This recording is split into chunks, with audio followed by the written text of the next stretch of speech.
Alhamdulillah. Mau pas badhe mriki ditelepon Gus Yasin. Sing Pas. panggil mriki pun. Oh, Mun remet. Salami Ustaz Mutamakin. Waalaikumsalam. Nggih. Lo sa Oh, wonten nggih. asli sekarang asli. Loh. Alhamdulillah. Saya jaduk, Bro. Sekarang asli jaduk. Kenal baca.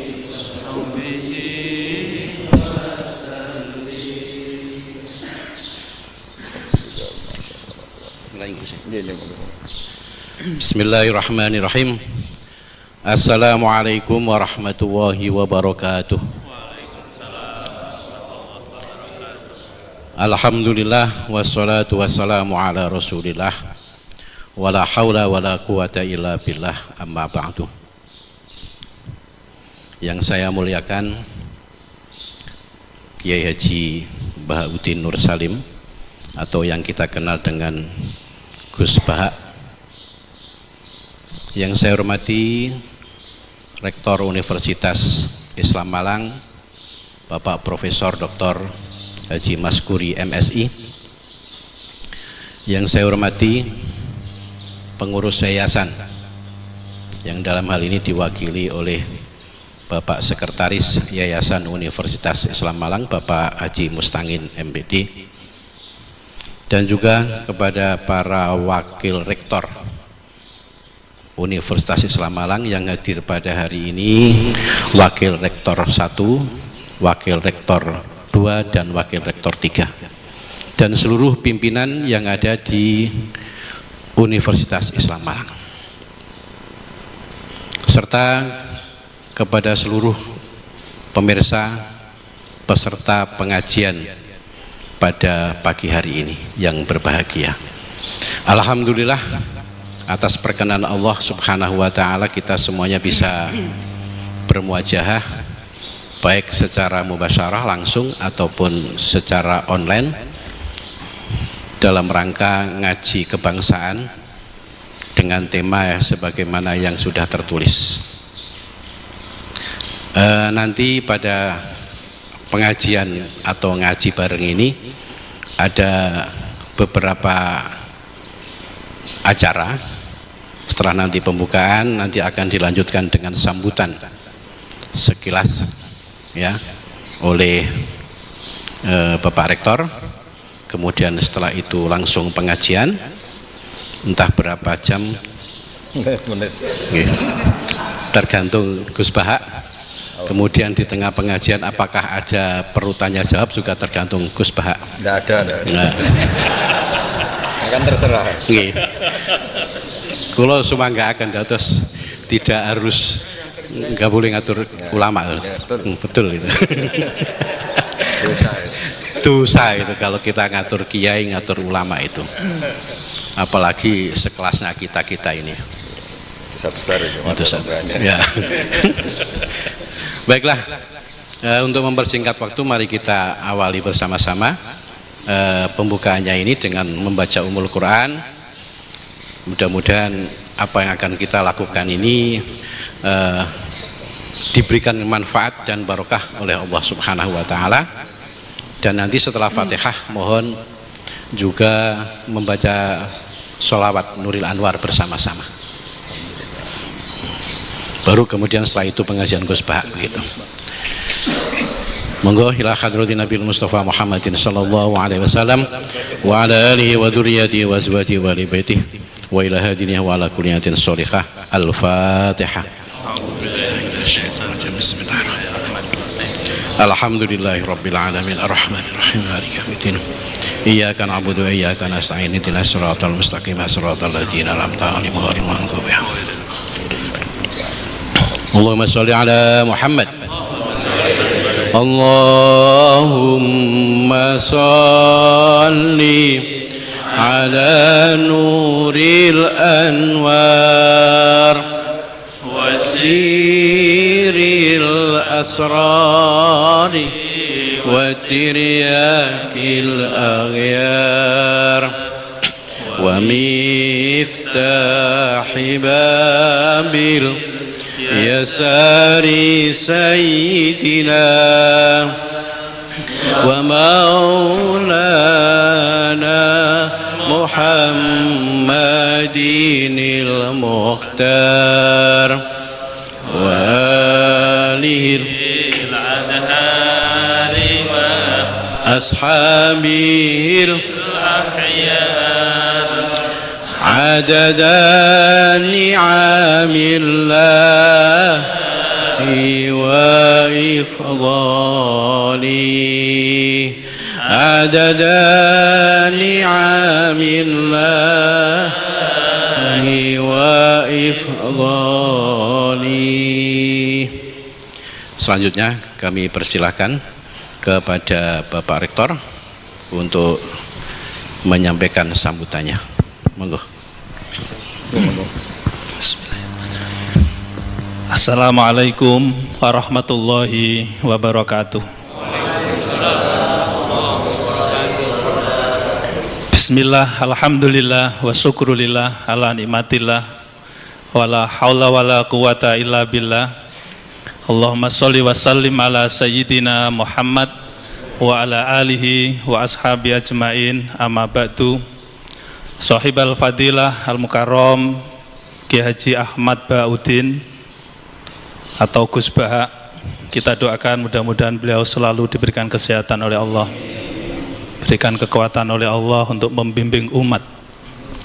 Yang saya hormati jajaran Yayasan Universitas Islam Malang, para wakil rektor, para pimpinan, dan ma'asyiral muslimin, baik yang secara langsung hadir maupun juga melalui online, yang insya Allah sama-sama dirahmati oleh Allah Subhanahu wa Ta'ala.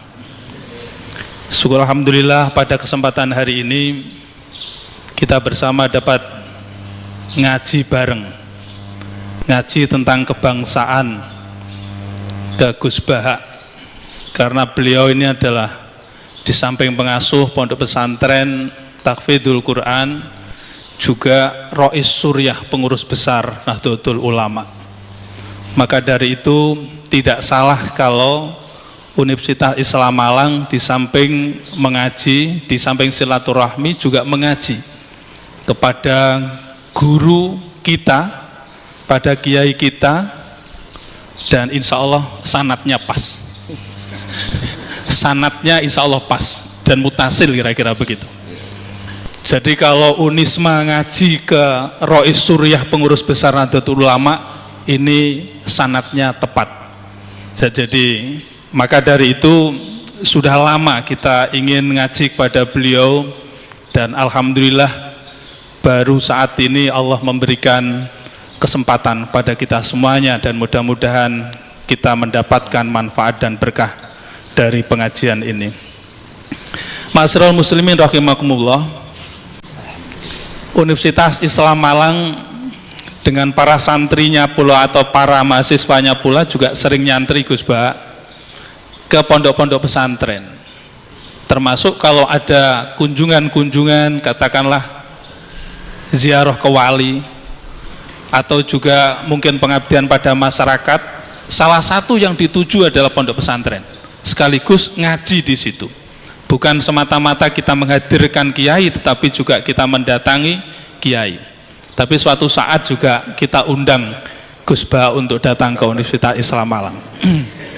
Ya, karena pesannya Kiai Tolha kan datangkan para kiai ke Universitas Islam Malang. Jadi mudah-mudahan nanti kalau COVID sudah reda, kita doakan mudah-mudahan beliau berkenan hadir di Universitas Islam Malang. Karena ini adalah kampus NU, berarti kan miliknya Rois Suriah, pengurus besar Nahdlatul Ulama. Ma'asyiral muslimin rahimakumullah, Unisma jelas-jelas milik NU, Gus. Jelas-jelas milik NU. Karena monumennya juga Unisma dari NU untuk Indonesia dan peradaban dunia. Itu monumennya.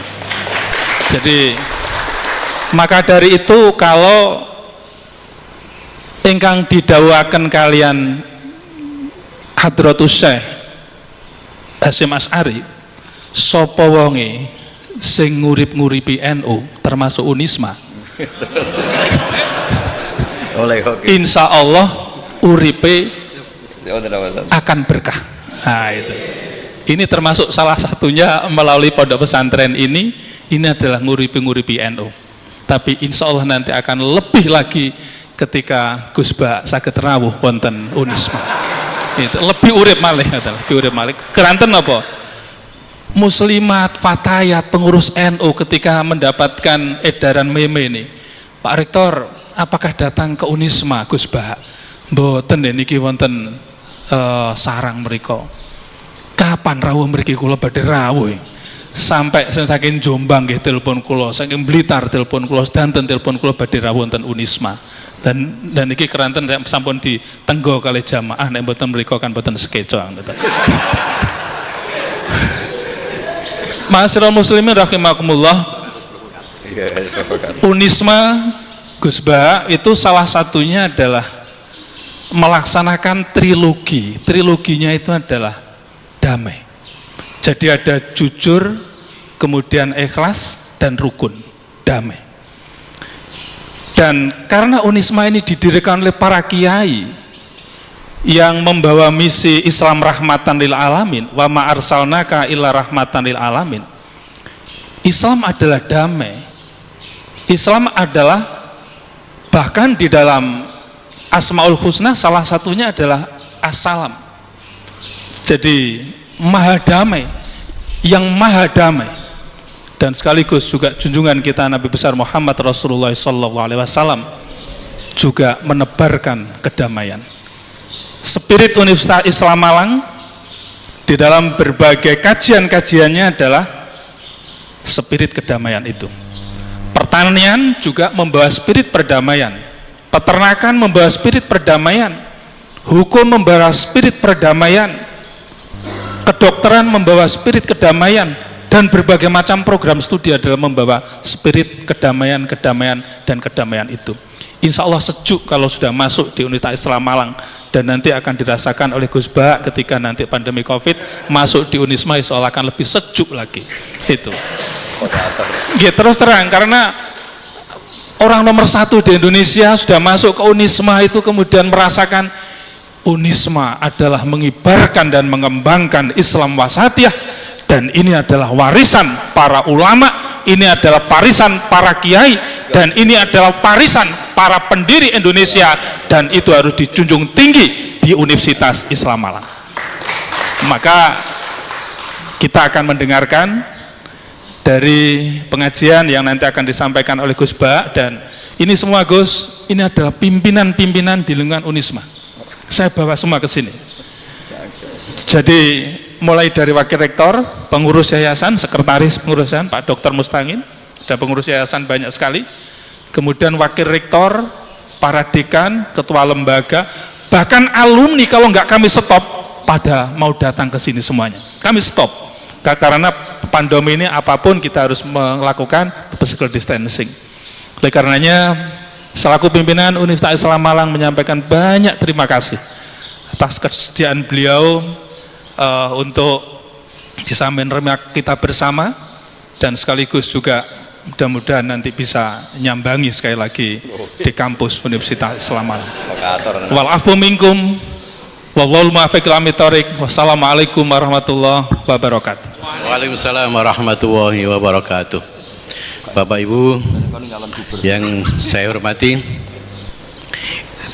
terima kasih kepada Pak Rektor atas sambutannya. Dan saya di sini ditugasi oleh panitia sebagai moderator, katanya begitu Gus. Nah ini tepat atau enggak saya nggak tahu. Enggak tepat. Enggak tepat. Mungkin hanya kebetulan itu sama darinya aja. Jadi sama-sama rembange. Kalau beliau ini naruan, saya sedan. Kalau cilian saya memang kesini Gus. Nah, cuma jenengan dereng lahir, kalau mau durian teng mriki. Jadi nak urusan tuwek insyaallah tuwek kula ngoten. Tapi nak urusan ilmu, pun minta ampun saya. Meskipun sama-sama sebetulnya sama-sama alumni dari Sarang, cuma beliau di Al Anwar, saya di MUS. Cuma saya sebentar, beliau yang lama kan itu. Sampai sekarang. Nah. Baik, Bapak Ibu yang saya hormati, Nuwun sewu, tema yang tertulis ini juga tidak niat untuk ngatur ulama nggih Gus. Nggih. Makanya meskipun temanya seperti ini terserah nanti Gus Bahak badhe dawuh napa mboten napa-napa niki. Ya, gitu. Niki kula disiki mumpung durung digojlok iki. Cuma ngeten. Sebetulnya kan perdamaian itu merupakan basic need, kebutuhan dasar setiap manusia. Lebih-lebih bagi umat Islam. Bagi umat Islam, perdamaian itu menjadi sebuah ajaran yang memang dicontohkan dan ditekankan oleh junjungan kita Nabi besar Muhammad SAW. Hanya persoalannya kalau di Indonesia ini ternyata kok kayaknya orang Islam itu gak paham damai gitu Gus. Atau memang gak mau didamaikan atau begitu Gus. Saya tidak tahu ini kenapa. Yang jelas tuduhan-tuduhan kelompok tertentu kepada komunitas muslim terbesar di Indonesia itu sangat besar, bahkan disertai dengan tuduhan yang sangat menyakitkan bahwa Indonesia yang mayoritas beragama Islam ini adalah negara tauhid. Nah kan gitu, belum lagi ujaran-ujaran kebencian dan lain sebagainya. Ini mungkin bagi kita dari umat muslim mayoritas di Indonesia ini tentu ya bahasa naruhan ini ku gregetan Gus. Nah, gregetan betul itu. Nah ini harusnya bagaimana dan bagaimana yang harus kita lakukan itu. Mun terserah panjenengan, kita semuanya ini siap mendengarkan, termasuk mana Pak Rektor digojloki nggih mboten napa-napa. Sing penting barokahi ngoten mawon ka. Nggih. Mun ngoten mawon monggo kula serahkan dumateng Gus Bak seluruhnya. Monggo. Jadi yang kasukuan tadi Pak. Ini kan. Paling. Buatnya sentuh mriki berapa juga? Nah, tangannya rektor. Lainnya biar dibagi. Dibagi yang. Nih. Pimpinan-pimpinan. Sikap provokator nih. Assalamualaikum warahmatullahi wabarakatuh. Bismillahirrahmanirrahim. Rabbi shrah li sadri wa yassir li amri wahlul 'uqdatam min lisani. Allahumma shalli wa sallim ala sayyidina Maulana Muhammadin wa ala alihi wa sahbihi ajmain. Amma ba'du. Ini yang saya hormati pertama, pengatur saya ini Profesor Dr. Haji Maskuri. Yang cara ngomong enggak kayak profesor tapi kayak jurkam. Jadi kalau ciri utama akademisi itu kalau ngomong itu teduh, datar, runtut, sehingga memaksa orang lain itu menerima karena runtutan logika yang terbangun. Nah, kalau ini enggak, pokoknya kasar gitu, pokoknya orang itu. Ini agak lazim, agak dalam dunia ilmu. Semua wakil rektor, semua yang hadir yang saya hormati, saya seperti yang dikatakan moderator Pak Sinten, Bapak Anwar, bahwa memang saya tidak boleh terikat sama yang di belakang ini karena ini kayak apa ya, ada satu madhab yang anak-anak Unisma semuanya harus tahu, teman-teman di Unisma menjelaskan itu tidak lebih baik. Jadi karena seakan-akan belum melakukan. Indonesia itu dulu kedatangan Islam itu tidak pernah dipertentangkan antara Islam dan negara, sehingga diskusi itu sudah salah karena para wali itu tidak pernah mempertentangkan Islam dan keindonesiaan atau kebinekaan. Satu, bahwa para wali itu misinya dakwah, di mana-mana dakwah itu pasti ketemu yang berbeda, mulai beda agama, beda pilihan madhab, beda tradisi, beda kultur. Jadi itu tidak perlu dipertentangkan, tapi malah itu jadi lahan dakwah. Sehingga kita ini kalau diminta diskusi hubungan negara dan agama malah bingung, memangnya kenapa. Itu seperti dulu zaman P4, saya punya kawan di Jogja, teman saya nulis tafsir Profesor Zaini, itu pernah zaman Pak Erto disuruh sosialisasi P4 di Papua. Apa hubungan Pancasila dan UUD 45? Itu orang Papua jawab, hubungannya baik-baik saja Pak. Jadi yang unik itu ketika disuruh baca Pancasila, 1 Pancasila, 2 ketuhanan yang Maha Esa. Nah, akhirnya 6 kan? Kenapa Pancasila jadi 6? Yang unik itu ketika ditanya, Ini saya melihat langsung di TV 7 itu, Indonesiaku itu. Ada anak-anak kecil ditanya, bendera ini milik siapa? Bendera merah putih itu. Jawabannya apa? Milik sekolahan Pak. Karena memang milik sekolahan. Itu yang tanya itu kaget. Milik sekolahan Pak. Nah tentang tema ini mohon dibaca ini langsung start ya, langsung serius karena tadi sudah kayak jurkam tadi, ini yang langsung khas ilmuwan. Ini sebagai penghormatan saya pada Yunisma, ini khas keilmuan.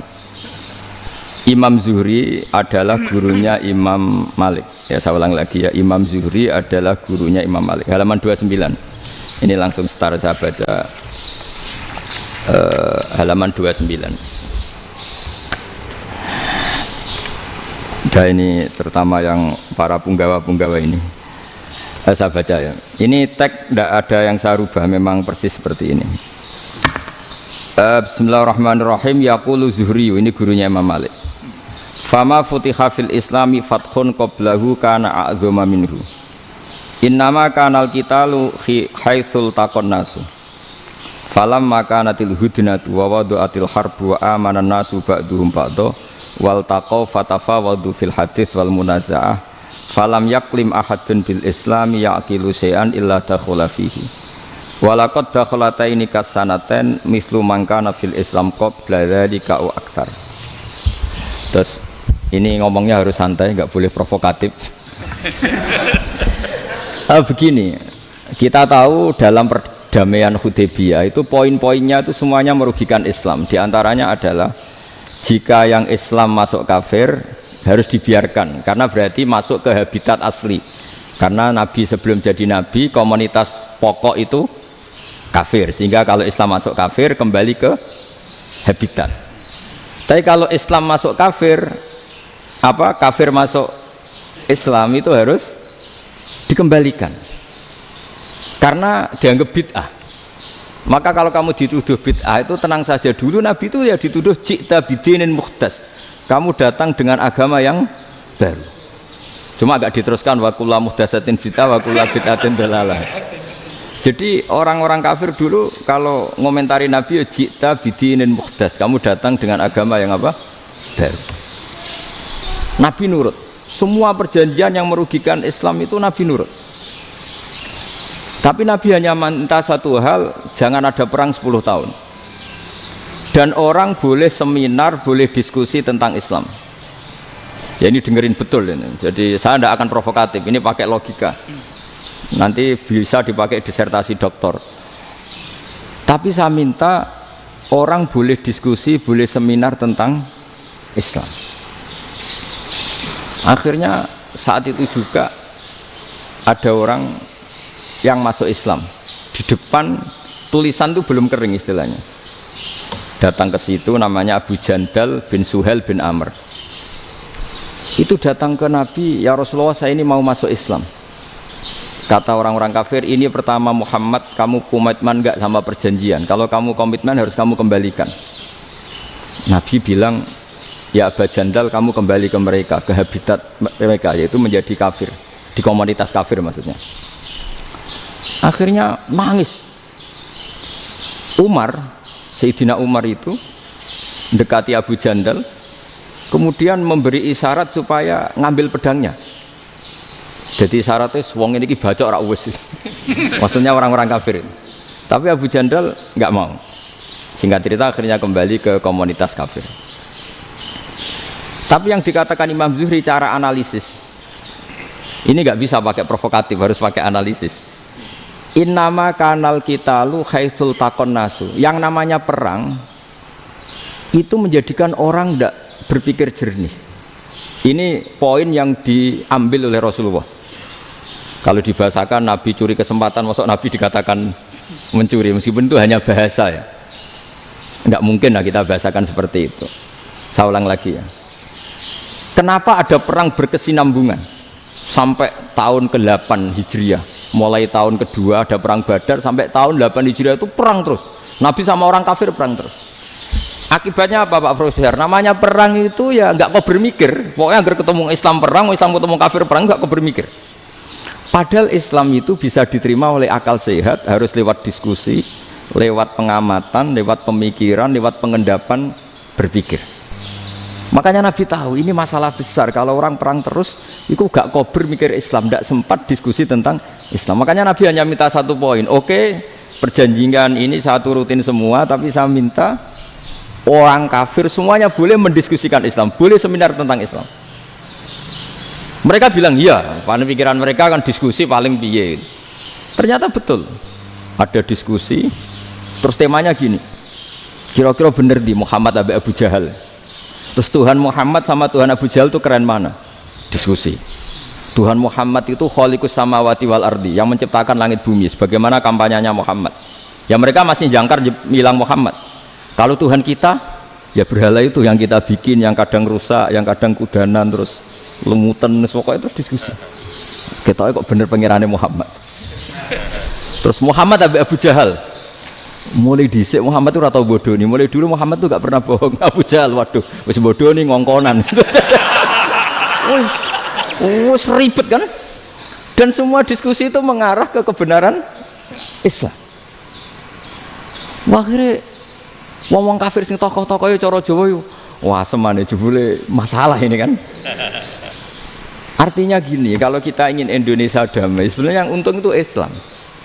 Karena Tuhan yang menciptakan langit dan bumi tentu gak akan diperbandingkan atau akan dikalahkan oleh Tuhan yang lahirnya saja sudah di bumi. Misalnya kita menjual Tuhan Allah, siapa itu yang menciptakan langit bumi, yang ada sebelum langit bumi, bandingkan dengan Tuhan yang lahirnya di bumi, ada tanggal lahirnya, ada aktenya, itu kan sudah ribet kan. Begitu juga kalau memperbandingkan tokoh, Muhammad itu siapa? Tokoh yang bisa menyatukan pan Arabik, tokoh yang begini-begini, yang sayang istri, sayang keluarga, dibandingkan dengan tokoh Abu Jahal, Abu Lahab yang corong jauh penggaweannya yang ngerugikan orang lain. Akhirnya orang itu mulai tertarik sama Islam. Makanya kata Az-Zuhri pakai bahasa dulu, falam yaklim ahadun bil Islam. Tapi kalau sekarang yang populer itu bahasa yatakallam. Sebenarnya yang benar itu bahasa kalimah yaklimu kalaman, karena masdarnya itu kalam, berarti sulasi nopo mujarrad. Tapi di fi'ilnya itu mujarradnya enggak kelaku. Jadi di fi'ilnya takallama ya takallamu, tapi untuk masdarnya yang kelaku kalaman. Jadi ini agak unik, agak enggak lazim. Sebenarnya kan takallama ya takallamu takalluman, tapi di masdarnya kalam populer, tapi di fi'ilnya tidak populer. Saya teruskan ya. Ini penting sekali. Jadi menjual Islam, kalau boleh dibahasakan menjual, itu tetap enak dalam kondisi damai. Karena kalau kita perang, itu bawaannya kalau ketemu ya perang. Kalau ketemu perang, sehingga orang itu rakober diskusi loh. Saat benernya Islam sampai kafir itu bener di. Karena tidak kober diskusi, tidak sempat diskusi, orang yang milih yang kafir. Karena yang mayoritas yang kuat. Sementara Islam zaman itu lemah. Ya Nabi itu yang diminta hudnah, yang penting kita damai. Terus orang boleh mendiskusikan benar mana kita dan mereka. Ya setelah diskusi ya tadi kan nggak mungkin Allah yang begitu keren hebat pencipta langit bumi dibandingkan berhala yang mengurus dirinya sendiri saja tidak bisa. Walhasil terus orang mulai tertarik sama Islam dan aturannya nggak boleh dilarang diskusi itu. Nah makanya saya pernah ditanya beberapa profesor di Jogja, Gus, suatu saat kalau kampus paling keren di Jogja ini ada Islamic Studies, kemudian pengajarnya dari berbagai agama, ini riskan nggak bagi Islam? Saya jawab, asal yang didiskusikan Islam itu nggak masalah. Yang repot itu nak umat Islam. Karena kalau umat Islam yang jadi percontohan, banyak raja yang dolim, banyak pemimpin Muslim yang dolim, terus identik dengan Islam itu jadi dolim kan ribet. Ya kalau pas umat Islam, kalau Islam yang kumat kan jadi masalah kan. Nah ini kan terus jadi beda umat Islam sama Islam yang lagi apa? Kumat. Singkat cerita terus Islam mendapat posisi yang luar biasa. Nah makanya di sini diistilahkan falam makanatil hudnah, ketika ada perdamaian wa amanan nasu ba'dum ba'do, orang merasa aman, itu fatafawadu fil hadis wal munazaah. Mereka berdebat, munazaah itu berdebat. Keren mana konsep Muhammad dengan konsep Abu Jahal? Keren mana konsep Tuhannya Muhammad dengan Tuhan kita? Terus diskusi dan mereka akhirnya ikrar, wah yang benar ya Muhammad lah. Di mana-mana Tuhan tuh ya sebelum langit dan bumi, di mana-mana Tuhan ya punya reputasi menciptakan. Masa Tuhan reputasinya diciptakan, kayak berhala dan sebagainya. Ibadah juga gitu. Ibadah wong kafir itu kalau tawaf itu telanjang, ibadah Muhammad santun pakai pakaian, terus akhirnya mereka mulai tertarik Islam. Sehingga saya lihat di beberapa tafsir, saya memang tidak akan ngomong yang tidak serius, ngergani Unisba ben sawangane pemikir serius. Di Quran itu sampai lihat di tafsir Tobari itu ada ayat bal naqdhifu bil haqqi 'alal batil fayadmaghuhu fa idza huwa zahid. Qadhafa itu kalau di kamus tak lihat itu takallama bila dalilin. Qadhafa itu ya pokoknya sekenanya. Artinya gini, kebenaran Islam atau kebenaran hak itu kamu taruh sekenanya saja itu tetap menang. Apalagi kamu taruh secara teratur, kamu taruh sekenanya saja itu tetap menang. Sehingga di sini banyak sahabat yang hidup di Cina. Sekarang juga banyak orang alim yang milih hidup di Amerika, banyak orang alim yang milih hidup di Inggris. Dan mereka pede, percaya diri karena kebenaran itu kamu letakkan di mana saja, itu tetap akan menang, akan menemukan momentum kemenangannya. Misalnya gini, contoh paling gampang. Dulu para peneliti, saya ulang lagi, dulu para peneliti itu ya datang kemana-mana, termasuk Ibnu Battuta, termasuk Ibnu Khaldun, ya semua peneliti itu suka neliti. Setelah diteliti, Quran itu satu-satunya kitab suci yang membicarakan sains, misalnya tentang falak, tentang astronomi, tentang asal-usul kejadian manusia, kejadian makhluk. Juga bicara tentang geografi, geologis, semuanya. Sementara kitab lain hanya cerita tentang mawaid wal hikam wal ibar. Jadi diteliti kayak apa, pada akhirnya hak ini yang menang. Bal naqdhifu bil haqqi 'alal batil fayadmaghu fa idza huwa zahid. Saya berkali-kali cerita, ada ulama yang ahli matematika. Ketika ditanya kenapa kamu suka ngajar matematika, sampai muridnya itu ragu, ini guruku mlebu swarga ta ora, penggaweane mulang matematika. Tapi para muridnya bermimpi bahwa Imam Amudi itu disuruh ngajar para malaikat. Dan itu pede betul dia. Kata Allah, ini ulama saya yang iman kepada saya setingkat iman kamu. Jadi malaikat itu tidak mungkin Gusti, kita menyaksikan langsung engkau, sementara ini di bumi nggak nyaksikan jenengan. Kenapa bisa sepede dan seyakin itu? Akhirnya Imam Amudi disuruh ngajarin matematika. Jadi Anda kalau profesor itu nanti harus sempat ngajari malaikat, itu baru benar-benar profesor. Jadi nanti di akhirat ngajari siapa? Malaikat. Jadi ada seminar yang melibatkan banyak malaikat, narasumbernya itu seorang profesor. Itu ketika kenapa engkau begitu yakin kalau Allah itu Tuhan dan Allah itu Al-Wahidus Shomad. Terus Imam Amudi mulai nulis angka gak beraturan, 2, 3, 4, 5 sampai 1 miliar, 1 triliun, semuanya gak beraturan. Kata beliau, nisbatus naini wasalasa ila ma la nihayatalaha iku nisbatul far'i ilal asli. Mbok angka sebanyak apapun, 2 dibanding 1 ya far'ul wahid, 3 dibanding 1 ya far'ul wahid. Semua angka yang gak terhingga pun dibanding 1 semuanya far'ul wahid. Semua angka sebanyak apapun itu cabang dari angka 1. Fakullu hadil awalim far'un minal wahidis somad, yaitu Allah Subhanahu wa ta'ala. Wakil malaikat tepuk tangan, iya juga. Jadi begitu juga ada ulama itu ahli gambar. Saya dulu ngaji sama Mbah Mun Al-Husunul Hamidiyah, itu kitabnya itu banyak gambarnya. Dan gale gambar yang ngawur betul, mangga ahli gambar. Saya epol, sempurna lele. Semua gambar bangunan, gambar sapi, pokoknya gambar. Ternyata dia menemukan Tuhan itu dari gambar. Gambar serapi ini atau seruwet ini sama. Gambar rapi sama ruwet itu sama kalau dalam pandangan tauhid. Dimulai minan nuqtah al-wahidah.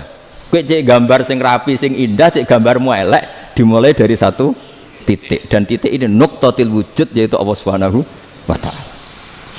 Jadi nak cara ahli tauhid gak penting gambare api, menang lomba atau ora penting. Butuhe hadis surah ini gambar baik yang rapi maupun ndak adalah min nuqtah dari 1 titik. Ya, alam raya sebanyak ini mbok gambar mbok ora, cek mulai Mars sampai Jupiter kabeh semua bentuknya yang banyak ini semuanya min nuqtatil wujud, yaitu dari titik wujud. Gini kok Allah Subhanahu wa ta'ala. Di sini hebatnya ulama-ulama, mbok dia pengajar matematika, mbok pengajar gambar, semuanya dipakai perangkat untuk tauhid. Nah, itu kan juga bagian dari Islam damai, Islam yang sangat tidak perlu perang untuk orang dipaksa Islam, nggak perlu provokatif kayak tadi pidatonya rektor jenengan tadi. Jadi ciri utama ilmuwan tuh kalau ngomong datar tapi logikanya nggak terbantahkan, itu ciri khas ilmuwan. Kalau ciri khas politikus kalau ngomong itu keras, provokatif lah kira-kira gitu. Tapi isinya biasa. Nah saya berharap nanti semua profesor doktor itu datar tapi isinya kualitasnya bagus ini. Mentes. Jadi makanya terus kata ulama kenapa diistilahkan balnat zifu bil haqqi, kenapa pakai kodhafa sementara kodhafa maknanya takallama bila dalil. Maksudnya bila dalil di sini itu min ghairi ikhtiyajin ila dalilin, kebenaran itu memang nggak butuh dalil. Apa kita perlu dalilnya apa, buktinya apa? Kalau 3 itu cabang dari 1, wong gendeng yakin yang takut gitu pas orang gendeng. Wong 3 cabang dari 1 kok ditanyakan buktinya apa? Itu min awalil bidah. Pertama orang pasti tahu kalau 3 itu far'ul wahid, 1 juta juga far'ul wahid, 1 miliar juga far'ul. Gambar yang sebanyak apapun ya dimulai dari 1 titik, cek gambar bener maupun yang tidak. Akhirnya apa? Ulama dulu itu sebegitu rileks nerangkan tauhid. Lalu kenapa asma ini yang ya ini kan khas NU ya, khas pesantren. Sebenarnya saya keberatan pakai istilah khas NU, pakai khas pesantren karena NU itu anaknya pesantren, jangan dibalik pesantren anaknya NU, karena sebelum ada NU itu ada pesantren. Tapi kayaknya Unisma lebih suka pakai bahasa NU dan saya ya agak orderan yang terpaksa disuruh ngomong. Ini agak apa ya, agak kacau sebetulnya ini, agak kacau. Jadi NU itu sama pesantren itu tua pesantren. Jadi NU dilahirkan pesantren, bukan dibalik pesantren dilahirkan NU. Sehingga barokahnya didirikan pesantren ini, kadang nyuwun sewu sekali berbahasym itu kadang ide besar beliau itu ora dituruti wong NU. Jadi Mbah Hasim cara kula kok dadi Mbah Hasim ya mangkel. Mbah Hasim itu ngarangno kentong. Nggih ngaramno beduk, tapi NU nganggo kentong. Beduk. Dan uniknya Mbah Hasim enggak tersinggung. Karena ciri khas pesantren itu membolehkan perbedaan apa? Pendapat. Itu masyhur khilafnya Mbah Hasim sama Mbah Fakih Mas Gumambang itu sampai dikitabkan. Saling ngeritik, saling macam-macam lah. Jadi cara berpikir Mbah Hasim ketika Nabi rembukan, ini gimana ya cara menentukan waktu sholat ya? Ya pakai kentong ya Rasulullah, dzakalin nasoro itu untuk orang Nasrani. Ya pakai buk itu trompet, dzakalil Yahud itu untuk orang Yahudi. Terus ada yang lagi pakai api ya Rasulullah, dzakalil Majusi itu orang Majusi. Setelah itu ada orang datang lari-lari cerita mimpi azan tadi. Ya itu terus dipakai sarana pemanggilan sholat ya azan itu. Sehingga Mbah Hasim menolak kentong. Karena mantas sababi qaumin fahuwa minhum. Beliau keras sekali sampai bilang haram. Beliau judulnya ya haram, al-jasus antakrimin nakus. Setelah naskah itu sampai ke Mbah Fakih Mas Gumambang di Gresik situ, di daerah Dukun situ.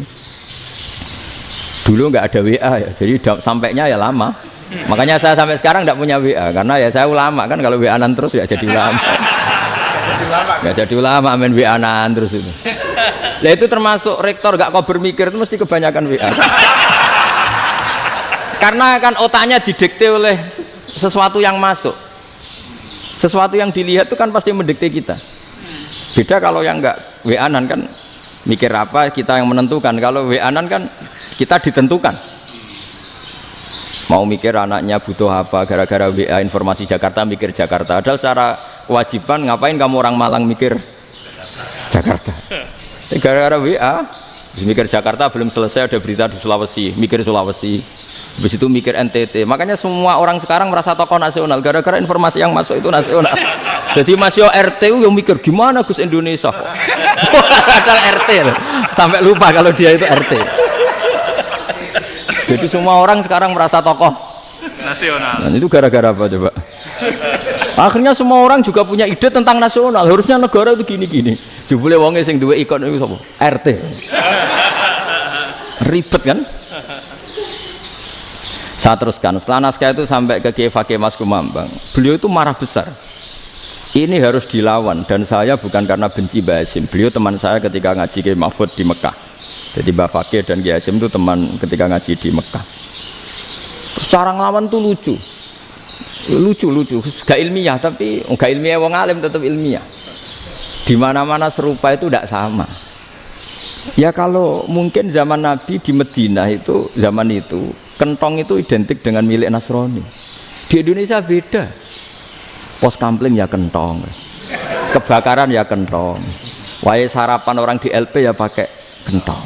Jadi tidak ada jaminan kalau kentongan itu identik dengan Nasrani. Lalu haramnya di mana? Yang di mana-mana tasabuh itu identik. Ini tidak identik. Mulai masalah kan? Mulai masalah. Jadi beliau gaya judul Hazruus. Hazruus itu kepala bergeleng-geleng. Sekarangan kok ngene. Jadi sekarangan kok provokatif gitu. Nah, dan itu Mbah Hasyim ya hormat Mbah Fakih hormat Mbah Hasyim. Saya sendiri secara pribadi itu lebih suka pendapat Mbah Hasyim sebetulnya. Karena bagi saya sholat itu sakral, ya sudahlah kalau sakral ya dipanggil dengan sesuatu yang sakral yaitu kalimat thayyibah adzan. Tapi saya tidak akan bilang kalau kentongan itu haram. Karena kalau haram alasannya mirip orang Nasrani. Sementara pos kampling ya pakai kentong, ada banjir ya kentong, ada kebakaran ya kentong. Jadi tidak identik untuk misa atau untuk sholat ala Nasrani. Tapi itu dulu ya rileks saja, dua beliau itu ya saling menghormati padahal saling kritik. Dan dulu ulama yang beda madhab itu ya saling menghormati. Imam Syafi'i itu kalau sholat di kawasan Masjid Abi Hanifah ya tidak kunut. Ketika ditanya kenapa kamu tidak kunut sementara engkau berpendapat kunut itu sunat, ikroman di hadal madhab, saya sangat menghormati madhab. Imam Ahmad bin Hanbal itu berpendapat kalau orang pakai bekam, pakai iftisot atau hijamah itu batal sholatnya. Sementara Imam Syafi'i mengatakan tidak batal apa sholatnya atau wudunya tidak batal. Tapi Imam Ahmad itu ditanya, apa kamu makmum Syafi'i? Bagaimana mungkin saya tidak makmum sama wali kutub seperti Imam Syafi'i? Padahal menurut keyakinan Imam Ahmad ini sholatnya batal. Ini habis ikhtiqam udah wudu. Tapi tetap saja beliau karena perbedaan pendapat di furu' itu lazim. Ya orang boleh berdebat lah. Ketika Unisma datangkan saya, itu saking senengnya kiai, apa saking sombongnya sampai ngatur kiai, kan nggak pernah bisa diperdebatkan. Itu kan orang boleh debat kan? Itu saking angkuhnya apa saking senengnya kan nggak jelas kan? Kan dan orang boleh setuju pendapat saya, yaitu ngatur kiai itu haram. Setuju juga Pak Rektor, ekspresi mahabbah itu ya macam-macam. Dulu sahabat ya gitu, sahabat itu ada yang nggak kenal wajahnya Nabi sama sekali sampai akhir hayatnya. Ketika ditanya, lo kamu itu sahabat kok nggak tahu wajahnya Nabi? Saya tidak pernah berani memandang Nabi karena ijlalan Nabi, terlalu menghormati saya sehingga tidak berani memandang wajahnya. Ada sahabat yang penggawaannya dulu wajah Nabi sampai bisa nyifati alfiu faminunil hajib, sampai bisa nyifati detail karena dulu wajah Nabi itu ibadah. Ada seorang wali ditanya, kalau kamu di surga ingin nggak melihat Allah? Enggak. Loh, tapi semua orang ingin melihat Allah. Unazzihu dzalikal jamal an-nadzari misli. Ben gak elek-elek Allah tak delok terima aku. Wong ra jelas. Berarti kok delok pangeran. Banyak. Jadi justru tapi karena saking takzimnya. Ndaklah mosok sak aku kok. Makanya saya berkali-kali cerita.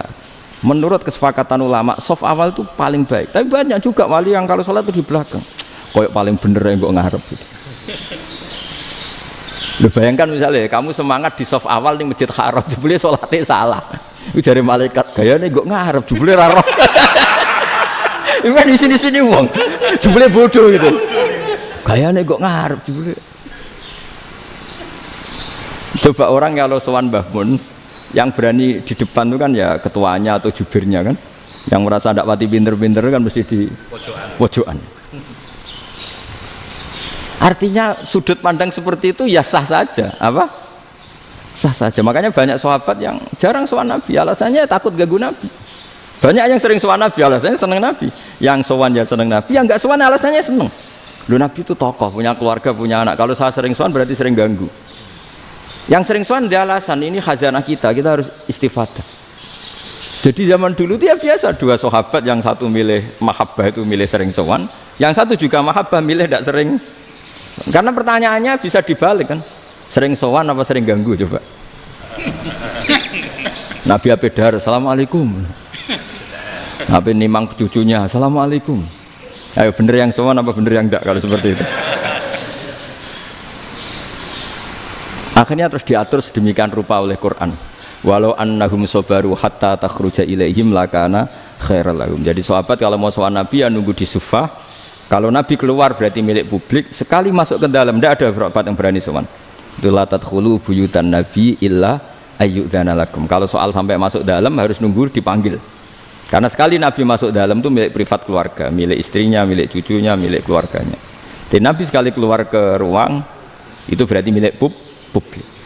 Itu terus jalan tengah. Karena kalau langsung masuk, bayangkan, saya itu sering menyaksikan Mbah Mun habis ngaji 2,5 jam ngaji Jalalain, baru masuk assalamualaikum, padahal yai mungkin mau ke kamar mandi, mau ini itu. Jadi dulu itu Quran sangat modern, sebelum ada dokter ngatur tamu, rektor ngatur tamu itu Islam sudah modern. Dia kan gak fair kan, misalnya saya ke Unisma harus janjian pakai ini, terus kalau misalnya kesini selonang-selonang kan lucu kan, mentang-mentang kiai terus juga sowan-sowanan selonang-selonang, padahal kalau kita mau ke mereka pakai protokol. Sering tidak fair dunia ini, tapi karena aku kiai oleh gelo ya sudah. Akhirnya saya memutuskan gak gampang kemana-mana karena itu. Saya sering didatangi ajudannya menteri, Gus mau ada tamu dari Jakarta tanggal ini, mesti saya bilang, mereka milih tanggal yang mereka kosong, kok tidak mikir apa pas itu kosong. Tak jawab enggak lah, sebelum diatur bahasanya dan tawaduknya gitu. Akhirnya dibalik, datang lagi, Gus jam jenengan kosong apa, kita menyesuaikan. Lah itu lagi dia akhlak kata saya. Itu baru punya akhlak kata saya. Bukan masalah ini, bukan masalah gengsi ya. Saya sendiri itu dolan ke alumni itu jarang, karena ya takut. Kiai kan yang nganggur, jam 9 nganggur, jam 10 nganggur. Bisa saja alumni itu kerja di pabrik, bisa saja yang latihan ekonomi di pasar. Jika kalau saya datang jam 9, iki kiai sing nilai santri ini, apa kiai sing ganggu santri. Nah karena orang ini melakukan rutin, gak kok berpikir, pokoknya ini jenenge silaturahim. Mau nyerah kok berpikir, padahal kalau diangen-angen, ini kiai yang nilai santri ini, apa kiai yang ganggu santri ini karena datang di jam kerja. Nah, bayangkan kalau kebenaran dulu itu dikawal oleh satu peradaban perang. Jadi Nabi sesuai diangen-angen Pak Nabi. Perang Badar menang Nabi, perang Uhud menang wong kafir, perang ini gonta-ganti. Apapun itu yang penting satu kesimpulannya, cara Rasulullah kesimpulannya satu. Orang tidak kober mikir kebenaran secara mengendapkan pikiran dengan pikiran jernih. Maka hebatnya Nabi ketika perjanjian, pokoknya saya minta nggak ada perang. Dan orang boleh mendiskusikan Islam. Itu luar biasa idenya Nabi. Karena bawaan perang itu orang kan nggak kok bermikir. Ibarat seorang misalnya senang satu perempuan, ketemu rivalnya langsung perang kan nggak mikir. Tapi kalau kau bermikir, diangen-angen cawe wedok iku ora seneng aku. Untungnya apa untuk wong ayu ora seneng, malah mau loro hati. Terus sudahlah, buruan dialihkan kemana kan gitu. Itu nak mau amen WA nan tukaran lewat SMS atau tarung langsung ora kau bermikir. Tapi kalau kau bermikir, akhirnya berpikir nih. Perempuan tadi sebenarnya yang disenangi siapa? Oke, ternyata senang Pak Rektor. Sudah kita ngalah. Karena tidak ada nikmatnya kan menikahi perempuan yang sama sekali tidak mencintai kita. Tapi kalau nak kau berpikir pokoknya diprovokasi, wah gue kalah mbek A, gue kalah mbek B. Pikirannya kan ojo sampai kalah. Bareng wis menang ternyata ada emas lah. Nah, bayangkan Islam itu seperti itu dulu, dipertarungkan. Wong Islam tuh dinu aklin. Agama yang diterima dengan akal sehat, tapi sekarang ukurannya perang. Yang menang berarti benar, yang menang benar. Kan terus jadi repot. Itu Nabi tidak ingin, makanya Nabi ingin sudah lah, nggak ada perang. Nah, makanya kata Imam Zuhri, fathul Islam terbaik adalah orang boleh diskusi tentang Islam dan tidak ada perang. Lagi-lagi penting, tidak perang itu penting, silmun itu penting, perdamaian itu. Setelah tidak ada perang, akhirnya fatafawadu fil hadis wal munaza'ah, orang boleh diskusi apa saja, termasuk boleh adu polemik. Konsep satu Tuhan dan Tuhan banyak diperdebatkan. Akhirnya Nabi secara rileks bisa menjelaskan. Muhammad, urusan kita banyak. Kalau Tuhannya satu tidak cukup, Tuhan harus banyak untuk menyelesaikan berbagai urusan. Ada Tuhan bagi rektorat, bagi macam-macam kan. Ada Tuhan untuk ngurusi utang, ngurusi BPKB, macam-macam. Terus kata Rasulullah, enak saja Nabi jawabnya. Ya kalau kamu punya majikan banyak, perintahnya beda-beda, kamu mangkel enggak, bingung enggak?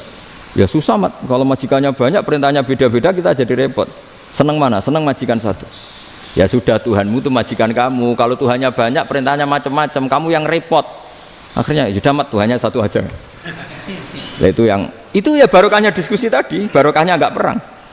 Daraballahu mathalan rajulan fihi syuraka'u mutasyakisuna wa rajulan salamal lirajul hal yastawiyani masalah. Terus alhamdulillah. Jadi orang yang paling kafir pun saat itu taslim. Nah, ini kembali ke kalimat la ilaha illallah. Saya tidak perlu provokatif, pasti teori saya itu benar. Bukan saya bilang benar itu karena sombong, enggak. Ini sesuai teks. Misalnya begini. Benar enggak kelompok takfiri yang suka ngafirkan orang lain? Itu pasti tidak benar. Logikanya gampang. Orang yang kafir 70 tahun saja dengan melafadzkan la ilaha illallah menjadi muslim. Masa dengan kalimat yang sama yang muslim menjadi kafir? Itu logikanya kan nggak ketemu. Orang kafir 70 tahun untuk menjadi muslim disuruh baca apa? La ilaha illallah. Tapi gara-gara baca la ilaha illallah nyekel patok jadi kafir. Pertanyaannya, loh ini kalimat apa? Kalimat untuk mengkafirkan apa kalimat untuk mengislamkan? Karena yang kafir dengan kalimat itu menjadi Islam, ternyata yang Islam dengan kalimat itu menjadi kafir. Itu ketemu nggak? Cara logika itu kan nggak ketemu kan? Makanya cara pikirannya Abul Hasan Asyadzili, dan saya setuju pikiran itu. Istighfar ini boleh orang Jawa Timur protes karena kadang beda manhaj, tapi jangan protes saya, protes Abul Hasan Asyadzili kualat mesti sampean. Ketua Torekoh napa? Sadiliyah. Cara madzhab Sadili, dan Anda boleh berbeda madzhab, mencari khasnya wong kampus wani beda. Beda kapasitas lah, pokoknya butuhnya beda. Dan ketok pinter, ketok kritis tuh. Cara madzhab Abul Hasan Asyadzili itu gini Pak Rektor. Jadi istighfar itu baik. Tapi ba'da kamali tauhid, setelah tauhidnya itu benar. Alasan beliau masuk akal. Ketika ada ayat fa'alam annahu la ilaha illallah wastaghfir li dzambik. Bihadil kalimah. Jadi orang boleh istighfar itu setelah tauhidnya benar. Alasannya Abul Hasan Asyadzili begini. Qul lil ladzina kafaru iyantahu yughfar lahum ma qad salaf. Katakan kepada mereka yang kafir, sekali mereka tidak kafir, maka otomatis dosanya masa lalu diampuni. Pertanyaannya, yang bisa menghentikan kekafiran itu kalimat apa? La ilaha illallah. Dengan hanya melafadzkan la ilaha illallah Muhammadur Rasulullah langsung yughfar lahum ma qad salaf, langsung dosanya diampuni. Berarti yang menjadi pengampun dosa lah, penyebab pengampunan itu apa? La ilaha illallah. Itu bahkan orang kafir belum istighfar. Loh, di ayat itu kan Allah gak mensyaratkan setelah la ilaha illallah istighfar baru diampuni, enggak. Asal la ilaha illallah langsung yughfar lahum ma qad salaf. Saya ulang lagi ya, jelas ya. Jadi kulil ladzina kafaru iyantahu yughfar lahum ma qad. Nah, sekarang iyantahu, mereka berhenti dari kafirnya. Syaratnya pakai apa? La ilaha illallah Muhammadur, itu langsung yughfar lahum ma qad. Artinya apa? Ghufranullah itu bisa didapat hanya dengan mujarrodut tauhid, yaitu hanya dengan melafadzkan kalimah thayyibah. Dan sahnya istighfar juga berdasar kalimah thayyibah itu. Misalnya gini, orang kafir sebelum Islam melafadzkan astaghfirullah, astaghfirullah, astaghfirullah, kira-kira diterima enggak? Enggak kan? Karena syaratnya istighfar ba'dat tauhid.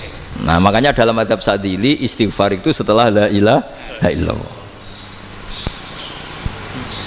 Karena cara pandang ya seperti itu.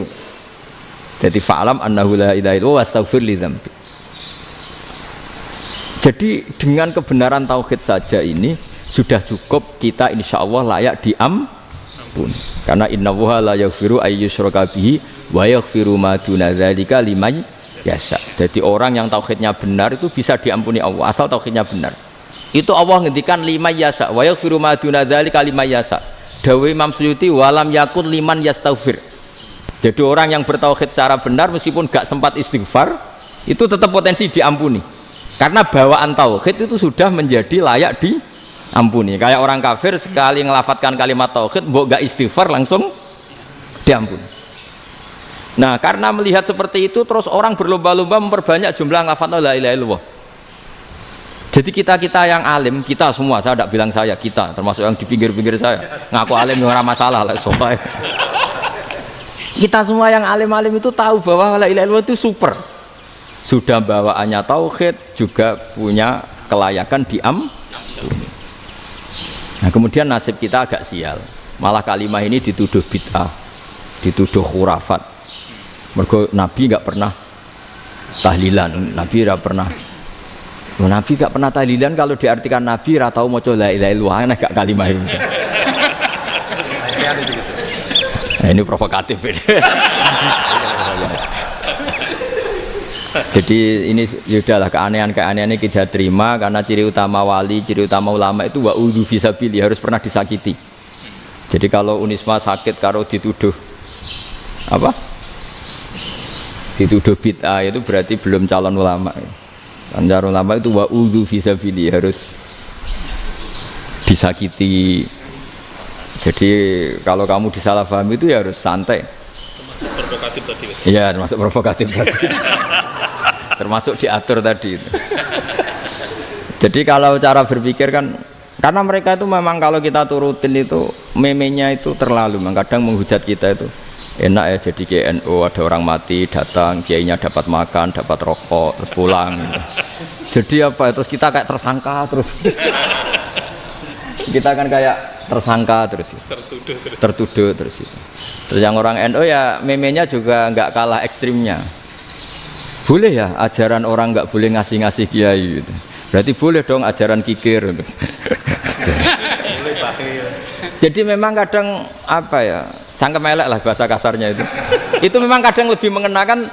Kalau kita datang ke acara mayat kan dapat makan, dapat minum. Kalau yang sohibul bed rokok ya dapat rokok. Kalau kiainya dapat wajib, kadang 20.000, kadang 50.000. Terus memenya itu kok setega itu ya, ada orang meninggal kok malah kita makan-makan. Seakan-akan kan kultur ini biadab kan gitu. Tapi yang orang NU kebalikan bales. Oh ternyata nggak boleh ya mayat disodakoi, ternyata nggak boleh ya orang dermawan. Berarti Islam membolehkan medit ya gitu. Model ini kan. Tak angen-angen itu luwih mandi timbang takbir ya kan. Karena ini kan memicu emosi kan. Memicu apa? Emosi. Nah, tapi saya kalau disuruh bela mana itu tidak ada yang saya bela. Ya seorang sudahlah, kalau mau nganggur saja sudah itu. Ya tapi itu memang apa ya? Itu khazanah Islam, ada yang kritik, ada yang enggak. Ya itu memang khazanah. Ya biasa aja kalau saya biasa. Wajar.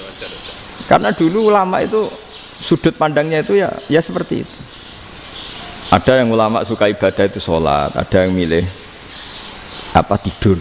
Sampai Imam Ghazali bilang suatu saat ibadah terbaik di zaman akhir itu tidur kan. Sholat saja kalah sama tidur kan. Tapi itu loh ya, yang wajib tetap loh, terus kamu gak sholat wajib. Begini beliau mencontohkan itu. Ada orang sholat tahajud terus obsesinya itu ingin hajatnya terkabulkan. Sementara yang tidur obsesinya nikmati rahmatnya Allah, boleh tidur, bisa tidur. Kata Imam Ghazali, timbang kita tahajud terus nuntut pangeran aduk turu katanya. Mergo engko dia akibat terus setan memberi bisikan, lo nyatanya kamu tahajud ya gak terkabul, berarti cerita bahwa Nabi ngendikan kalau doa tahajud mustajab enggak. Daripada ngono kan turu ora tau donga misalnya. Timbang abri-abri Islam timbang ngelek-ngelekin apa? Islam. Jadi ulama itu mulai dulu itu sudah berpikir. Banyak orang menjadikan tahajud sholat malam itu media untuk hajatnya. Dan kalau gak kesampaian ini mutung. Nyalahkan kiainya ijazah ramandi. Macam. Daripada ngono ora usah apa? Tahajud turu wae. Dan jenis kayak ini tuh banyak. Makanya ulama kayak saya itu saenake dhewe itu ya jarak. Saya sering didolani muhibbin terus bilang, Gus saya doakan gini-gini, saya mau nyalon bupati atau saya gini. Saya bilang gak waduh orang donga, nak ramandi darane ulama dongane ramandi. Nak mandi kamu jadi bupati tetap nganggep karena beli. Sopo sing ora roh bupati saiki gak beli. Ribet kan? Ketika mereka jadi ngunsurkan doa kamu apa karena kemarin beli. Yang beli maksudnya, nggak beli nggak usah tersinggung. Jadi ribet ngadepin. Nggak, artinya gini loh, doa itu jangan dipakai begitu loh. Kalau minta nasihat, tak nasihati, jadi bupati yang baik, gubernur yang. Kalau minta doa itu resikonya. Akhirnya kalau diminta doa ya doa, sebenarnya diisinya itu nggak doa kemenangan. Selamat. Itu nggak selamat gitu. Karena ribet. Makanya Islam itu doa itu setelah iman. Aturan iman benar baru doa. Aturan iman benar termasuk Allah itu yaf'alu ma yasha, boleh melakukan yang dikehendaki. Allah nggak boleh terdikte oleh doa kita, nggak boleh. Ya saya ulang lagi ya, mazhab Hasan Asyadzili ini khas kita. Jadi la ilaha illallah itu didahulukan sebelum istighfar. Tapi kebalikannya mazhab Imam Sanusi itu dibalik. La ilaha illallah itu kalimat yang sakral. Karena yang sakral dibutuhkan muqaddimah, yaitu yang melafadzkan harus yang sudah bersih, yang sudah steril baru melafadzkan la ilaha illallah. Maka dalam mazhab Sanusiyah istighfar dulu baru la ilaha illallah. Nah, cara mazhab Abu Hasan Asyadzili kebalikan, istighfar itu sah setelah sahnya tauhid. Kamu ikut mana tuh? Asyadzili apa Sanusiyah? Alhamdulillah sama-sama tidak paham, ya sudah. Akhirnya sudah. Iya, nggak kemana-mana kan gitu. Jadi apa ya? Terus ini saya teruskan, ini biar khas pesantren atau khas NU lah, kalau bahasa Pak Rektor khas NU. Ini Ben sampean tahu beberapa perbedaan itu lazim, halaman 24. Ya, halaman 24 sama 25. Tak baca, ini masih orisinil. An Sufyan bin Uyainah, ini juga gurunya Imam Syafi'i. Kata Sufyan bin Uyainah, beliau cerita, kana Isa wa Yahya alaihi salam ya'tiyanil qaryah. Fayas'alu Isa an syirari ahliha. Wa yas'alu Yahya an khiyari ahliha. Jadi Nabi Isa dan Nabi Yahya itu satu generasi, sama-sama masih muda. Kalau di satu kampung yang Nabi Yahya tanya, ini keluarga terbaik siapa? Saya mau nginap di situ karena kumpul orang baik itu nyaman. Kalau Nabi Isa kebalikan, keluarga terburuk mana ya, saya tak di situ. Nah terus akhirnya faqala lahu Yahya lima tanzilu ala syirarin nas. Kenapa kalau kamu bermalam kok malah kumpul orang-orang yang nakal? Innama ana tabibun udawil mardo. Saya ini nabi barat dokter, di mana-mana dokter yang ngumpuli yang sakit, ngobati yang sakit. Makanya di NU itu ya banyak kiai jazab mengumpuli yang nakal-nakal. Nak tepak yang ngentas yang nakal, nak tepak ya katut.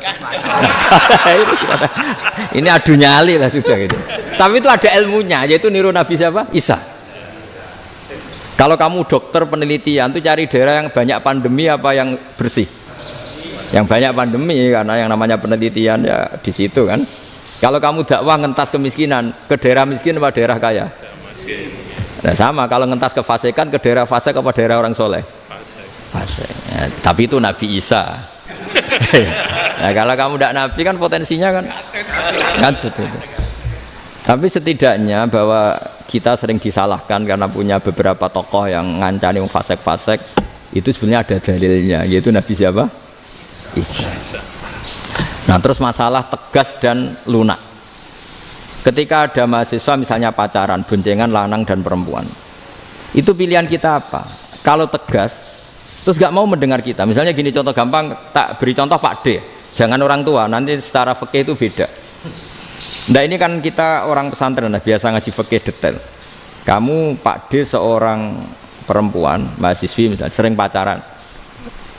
Setiap ke situ sama pacarnya kamu diam saja. Padahal kamu dosen keislaman. Mesti pawanaan kamu nyimpulkan, ternyata pacaran itu tidak apa-apa. Buktinya Pak D itu tidak negur, menengahi.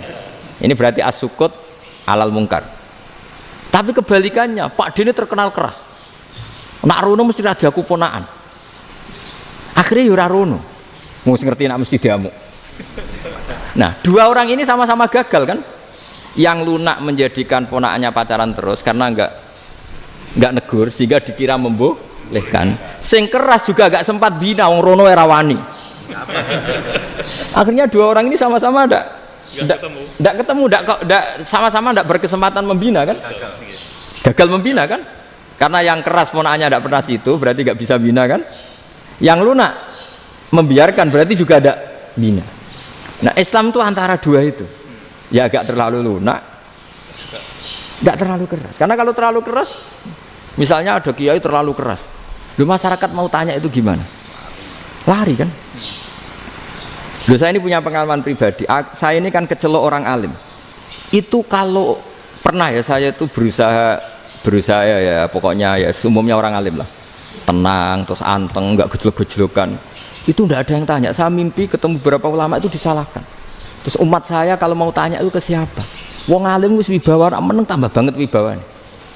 Bala Quran sering gojlok rektor macam-macam. Terus wong wanita kok, saya biasa ke pasar pandangan dicegot orang. Gus, putri saya itu sering keluar darah tapi melebihi batas haid gini-gini. Kalau badhe sowan jenengan, gak usah sowan ning kene mbek ngadeg-ngadegan. Terus tanya, yang haid berapa hari, Gus? Ya supaya rudat ilal adat. Adat sebelum dia punya penyakit istighadah itu berapa? 6 hari ya sudah, kembali 6 hari lainnya mustahadah, tetap sholat, tetap normal. Tapi kalau saya wibawa, moro pasar go tasbih seduwilu. Iku mesti wong salaman njaluk donga yakin. Tapi baru kayak rada uraan ketemu wong-wong. Dol ning ndi? Mak ape ning ndi? Gus beneran Gus ketemu jenengan kula wingi badhe tuwa kok. Akhirnya tanya. Dadi uraanku iku amdan. Lho nek sampean asli iki asli uraan. Karena ndak uraan lah tetap ndak wibawa kan. Jadi baru kayak uraan itu ya banyak. Saya itu kalau ngantor di Jogja itu banyak orang yang tanya, ya biasa tuh tanya macam-macam. Karena saya uraan ke pasar ya orang, bahkan di bis sering ketemu orang, wah beneran Gus kalau badhe sowan jenengan badhe tanya ini, ya sudah di sini aja. Jadi semua itu diilmoni. Nah, Nabi itu punya sisi yang dua-duanya jalan. Memang beliau luar biasa, dipilih Allah yang luar biasa. Nabi ketika wibawa itu banyak sahabat yang bahkan mengenali wajahnya aja tidak bisa. Ka'anna ala ru'usihim at-tayr, bayangannya seakan-akan di kepalanya itu ada burung yang takut terbang, saking antengnya. Tapi Nabi sekali mengeluarkan job, sekali santai, itu sahabat tanya itu sampai yang nggak pantas ditanyakan. Nabi saat tadi kumpul istri saya, tapi tidak inzal, itu wajib mandi ndak. Aro'aita law anna ahadana ya'ti imro'atahu walam yunzil. Itu ya ditanyakan. Nabi mun kumpul itu betul sakit inzal sepundi. Guys, betul lagi. Terus ya ada yang tanya macam-macam. Ya saking ada sahabat dipanggil Nabi tambah lari, dipanggil lagi tambah lari. Panjenengan nyeluk, oh pas kula kumpul bojo kula. Lah kula kuwatir jenengan orang suci, saya belum mandi, makanya saya lari. Terus Nabi ngendikan inamal mukmin thahir, ya nak masalah ketemu kiai ra apa-apa ijek junub. Sementing kok nak salat ya adus sik. Tapi Nabi sekali pakai madzahirul jalal, tapi pakai wibawanya, itu orang nggak berani ngomong. Tapi sekali Nabi rileks, itu orang bisa tanya apa saja, termasuk halal yang nggak pantas. Lalu ada sahabat itu tanya lucu, tanya Maimunah. Maimunah itu ya cantik tapi sudah agak tua lah. Maimunah, ya umal mukminin, hukumnya ngambung bojo pas Ramadan ubi. Wah gak roh aku, gak tahu diambungkan Nabi pas Ramadan. Tanya Saudah, wah malah orang arah diambung kalau Saudah itu kan istiwa itu. Lucunya istrinya dia jawab, tanya Aisyah yang mungkin Nabi, iya yang mungkin tanya Aisyah. Itu yang usul ya istrinya Nabi Maimunah. Selalu Aisyah, tanya be Aisyah. Ya Amirul ya umal mukminin gini-gini. Wah Aisyah yang cantik masih perawan kan. Qabbalani Rasulullah bahwa oh Nabi biasa ngambung-ngambung pas Ramadan dan beliau tetap puasa. Akhirnya fakih ngarang kan wa takbil fi Ramadan wa tublah la tubtilu shauma ngambung ora. Iku udah biasa di sini. Ya nasi bojone ayu. Nah ini artinya seasik itu gitu. Jadi garwane Nabi sing ngrasa rodok tuwa. Wah, aku ora tahu. Kok Aisyah. Serilek itu dulu itu. Maksudnya orang Islam pertentangan itu. Maksudnya ini balik semua ini bedanya orang pesantren sama orang kampus. Kalau orang kampus mau cerita agama itu rahmatan lil alamin, tapi nyontokno rileke ora iso. Agama itu rilek, tapi nyontokno rileke ora iso. Mergo ya rapati ngaji. Contohnya ora iso, dadi mau gawe kaidah mau Islam itu rahmatan. Jadi Nabi itu lah, Allah juga gitu. Allah itu kalau sudah memperlihatkan madzahirul jalal, itu mbok malaikat Jibril rawani. Ketika Allah dengan madzahirul jalal. Tapi kalau Allah dengan madzahirul jamal, madzahirul apa? Jamal. Iku ya gojok-gojokan ambek makhluke gojok. Dibuli-bulian cara sakniki. Ya sampean delok ning hadis syafaat itu, akhiru man dakhalal jannah atau akhiru man kharaja minan nar, itu di beberapa judul. Ada seorang rojul yang ahli neraka ya, diintas mbek pangeran terus ditudono swarga. Gusti swarga ngiler tok ora wong wayu roh wis ngiler tok ngerjaluk Gusti mosok roh tok ora oleh mlebu jarimu asal mlebu metu kon neraka ora jaluk-jaluk meneh sumpah lho ya gak jaluk apa-apa meneh mboten Gusti sekali saya keluar dari neraka ndak akan minta apa-apa lagi wis wallahi la as'alu ghairaha mesti ghaira khoslah ghaira tilkal khoslah ya niku selain keluar dari neraka saya ndak akan minta lagi didono swarga wong do kelon seruwibet kan sing bojone elek kan dendam dadi ning swarga iku swarga iku wis macam-macam Gusti mosok roh tok ora oleh mlebu jarine ra janji ra njaluk meneh akhire ya wis didelokno neraka jadi pangeran jawabe gampang didelokno neraka roh neraka begitu menyakitkan begitu ngeri sudah Gusti saya ndak minta surga sementing enggak masuk neraka Rabbana srif anna adzab jahannam setelah lama itu diadepno swarga njuk mlebu swarga terus diadepno neraka akhirnya ya sudah saiki mlebu swarga gak apa-apa iku jawabe lucu atas taziu jenengan ngenyek kula ngkarwan ra di swarga kok mlebu swarga terus akhirnya mlebu swarga kan mlebu swarga tamanna sangen-angen sing mbok jaluk apa orang angen-angen yang indah-indah laka wa asratu amsal ya siku tak turuti wa asratu amsalih lan lipatan ke 10 jawab wong lanang ya lucu atas taziubi wa anta rabbul alamin jenengan pangeran kok ngenyekan maksudnya wis karuan aku ora pantes terus jare pangeran la astaziubika walakinni alama asya'u qadir aku gak ngenyek kowe pancen aku pangeran nuruti kowe iku iso jadi Allah sendiri ketika dengan madzahirul jamal itu malaikat ya ono sing wani bantah masyhur itu kan malaikat sing bantah pangeran atas alufia mayufsidu fiha wasfikut karena Allah dengan madzahirul jamal yang paling masyhur Nabi Musa itu ketika Nabi Mi'raj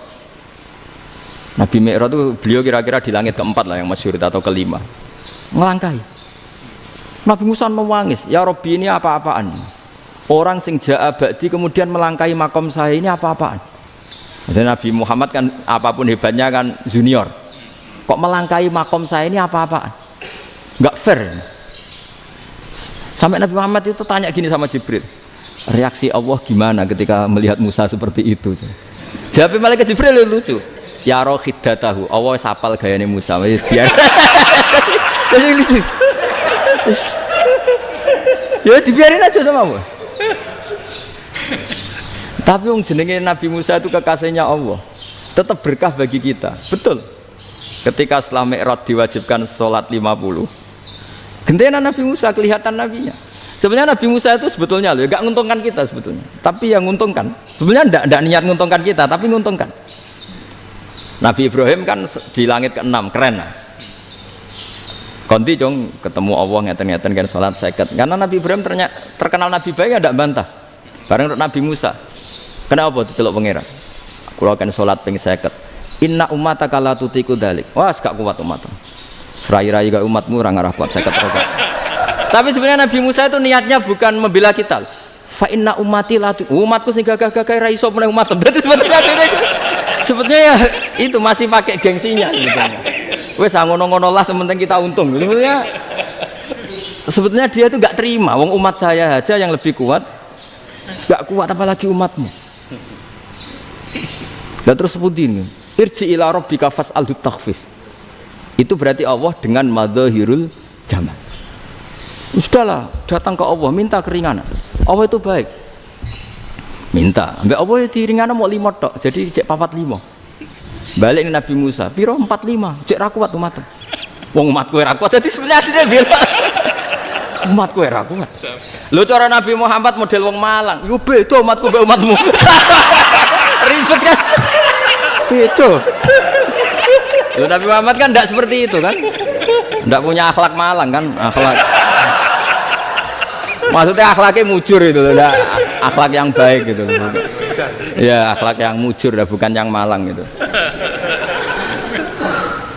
jadi Nabi ya manut tinggal 40 kan dikurangi lagi 35 sampai 9 kali kan masyhur itu ya kan kalau dikurangi 55 kan berarti turun naik kan 9 kali itu setelah 5 itu Nabi Musa aja usul masih ragu itu cara Nabi munggah nentek ya. Ini entek ya terus Iya, doa tuntas betul. Sebebas. Terus munggah ado-ado lha opo? Ngapain itu? Akhirnya Nabi Muhammad sudah sampun ya kalimah Allah, saya ini malu sama Allah Musa. Sudah 9 kali dan diturutin terus. Jadi Allah kalau dengan madzahirul jamal itu Nabi Musa biasa nego sama Allah. Tapi ketika Allah dengan madzahirul jalal itu Nabi Musa enggak berani. Yaitu di hadis syafa'ah. Hadis syafa'ah ketika manusia datang ke Nabi Adam, ya'tuna Adam. Ya Adam anta abul basar ngene isfa'li ana inda rabbik. Kamu saya minta mensafaati kita. Nabi Musa, Nabi Adam inna rabbi qad ghadibal yawma ghadaban lam yaghdab qablahu mislah wa la yaghdab ba'dahu mislah. Ini Allah sedang murka besar dan tidak akan murka seperti ini lagi. Sudah saya tidak berani, nafsi. Nabi Ibrahim enggak, termasuk Nabi Musa ketika di itu ya enggak berani. Karena Allah dengan madzahirul jalal. Itu Nabi Musa enggak berani. Sudah saya sendiri itu pernah salah. Yaitu saya membunuh seseorang yang enggak disuruh oleh Allah membunuh itu. Yang pas jotosi orang Kipti. Akhirnya datang ke Nabi Muhammad. Pas ke Nabi Muhammad Allah dengan madzahirul jamal. Dengan madzahirul jamal sampai Kanjeng Nabi ngendikan analah saya akan memintakan syafaat kalian. Terus fa ahmadu rabbi bima hamida allamaniha rabbi. Saya muji Allah dengan pujian-pujian yang orang lain tidak tahu, hanya saya yang diajari, kata Rasulullah. Ya di sini menurut banyak ulama termasuk kitab yang saya baca, kenapa Muhammad sebagian namanya Ahmadu? Itu dari af'al tafdil fa Muhammadun ahmadu min ghairihi. Muhammad Rasulullah itu kalau muji Allah di atas cara mujinya nabi yang lain. Jadi Ahmadu bukan dari fi'il mudhari' lil mutakallim tapi dari af'al apa? Tafdil. Fa Muhammadun ahmadu min ghairihi. Bahwa Kanjeng Nabi Muhammad sallallahu alaihi wasallam itu cara mujinya Allah di atas pujian para nabi. Makanya di sini Sayyid Ali Zainal Abidin kalau muji hamdal hamidin wa fauqa hamdil hamidin. Jadi pujian saya ini di atas rata-rata cara mereka apa? Memuji. Yaitu sirinya apa? Nabi itu tahu bahwa akhirat tidak bisa batasi Allah. Kamu tidak bisa nyemprit Allah. Allah, ini akhirat loh. Amal sudah tidak manfaat. Ingat itu. Tidak bisa seperti itu. Allah itu nggak bisa tunduk sama konstitusi yang bernama akhirat. Artinya Allah meskipun di akhirat tetap duwe hak yaf'alu ma yasa atau yaf'alu ma yurid. Nggak bisa kamu terus wah ini akhirat amal ra iso dikirim wong mati, amal ra iso dikirim. Yo pangeran kok mbok atur. Kalau kita yang mengirimkan tidak bisa, tapi kalau Allah tetap bisa. Makanya ada kiai mengatakan kodok qadar ora iso dirubah, itu kamu. Makanya ada seorang kiai ditanya, kodok qadar ora iso dirubah sekali dicatat selesai. Jadi kiai tadi, tapi nak Allah iso. Dalile apa yang huwa ma yasha wa yusbit. Nak Allah ya iso, sing ra iso kan kita. Nah, Nabi itu tahu betul meskipun akhirat itu Allah masih bisa dinego saking baiknya. Akhirnya Nabi sujud, masyhur itu terus, ya Muhammad irfa' ra'sak wasal tu ta wasatu safa. Semat sirahmu angkat, kuwi apa tak turuti. Terus semenjak itu Nabi minta apa? Syafa. Artinya apa? Ketika Nabi lain berpikir bahwa akhirat ini membatasi amal karena sudah Nabi tahu betul kalau Allah tetap Allah yang enggak terbatas kekuasaannya, enggak terbatas rahmatnya juga saat di akhir. Makanya disebut fa Muhammadun ahmadu min ghairihi. Makanya wa mubasysyiran bi rasuli ya'ti mim ba'di ismuhu Ahmad. Jadi makanya terus banyak GNU sing macam-macam lah. Sing ana sing potongane wedi terus hati-hati. Niku berarti makome madzahirul jalal. Ana sing amen guyon nek makome madzahirul jamal. Ana sing ra jelas ngene iki, sing ra jelas. Nak guyu buanter kok nangis kok buanter.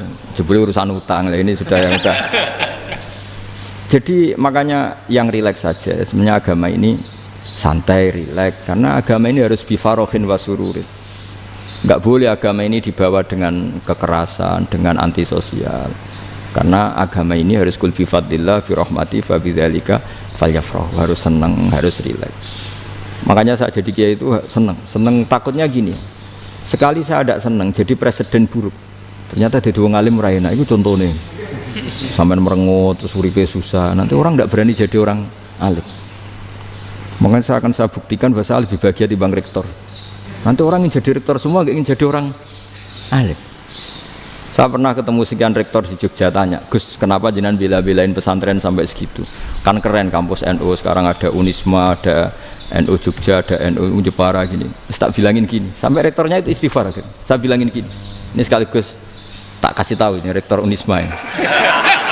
Tak bilangin gini, andai kan tidak ada kiai kayak saya itu Islam bisa tutup. Kok bisa, Gus? Misalnya ada perempuan haid faqal adat. Itu kalau untuk tahu hukumnya haid daftar dulu ke Unisma. Daftar dulu kan? Setelah daftar nunggu pelajaran haid. Baru tahu haid setelah 3 tahun dari masalahnya. Tapi baru kayak kiai ketemu saya di jalan, Gus anak kula nu haid ngeten-ngeten mboten normal, hukumnya piye? Oh, hukumnya ngene dibalekno ning adat. Ora usah registrasi, ora usah daftar. Jadi ya harus ada istighfarnya lah. Unisma juga harus istighfar, semuanya harus istighfar. Karena ada sisi yang nggak mewakili kebutuhan Islam. Tapi saya sebagai kiai juga istighfar. Karena fakta hukum mengatakan yang boleh jadi KUA yang jabat, yang boleh kemenak yang punya gelar. Dan ini yang mengawal Islam secara undang-undang karena mereka yang bikin. Nah, karena kiai tidak punya gelar tidak bisa jabat di situ. Saya juga istighfar. Jadi tidak sampai antuk yang istighfar. Karena yang kebutuhan ini terwakili yang punya gelar. Tapi yang punya gelar juga harus istighfar tadi. Mosok kepen roh hukum haid dengan ini kuliah se. Ngentek itu aja nanti nunggu guru yang pas mata pelajaran itu. Terus kapan dia ini sholatnya? Jawabannya belum ketemu. Tapi baru kayak saya kan ketemu di jalan tanya. Terus saya sering ketemu. Gus, saya ini bapak angkat. Mau nikahkan putri saya. Itu gimana itu? Kalau cerita wali sebenarnya anak saya sok, kalau nggak cerita nggak sah karena saya bapak angkat. Itu banyak. Hanya tak akali ya sudah wali yang sebenarnya taukil pada hakim tanpa diketahui, tapi hakikatnya itu taukil hakim. Itu kan tidak gampang. Dan tapi kalau tanyanya di kampus registrasi dulu, daftar dulu, baru tahun berapa ada pelajaran itu? Semester 5 baru tanya. Iya kan? Semester 5 ya? Iya. Oh, itu kan.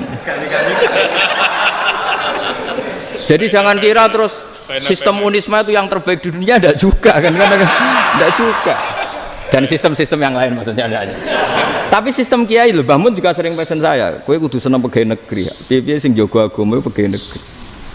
Kemarin pas acara 7 harinya Gus Robah sama matur itu di depan para kiai. Setelah saya jadi kiai ya itu nyata. Islam di Papua, di NTT yang bawa siapa? Dokter negeri, ya kan? KUA negeri, barokahnya mereka negeri dijamin negara kan, barokahnya Muslim berkebutuhan Islam, akhirnya bikin musola di situ, bikin masjid. Bahkan di Korea Utara itu ada masjid bawaan duta besar, karena banyak duta besar Muslim berkebutuhan masjid. Yang bisa gini itu yang negeri apa yang swasta?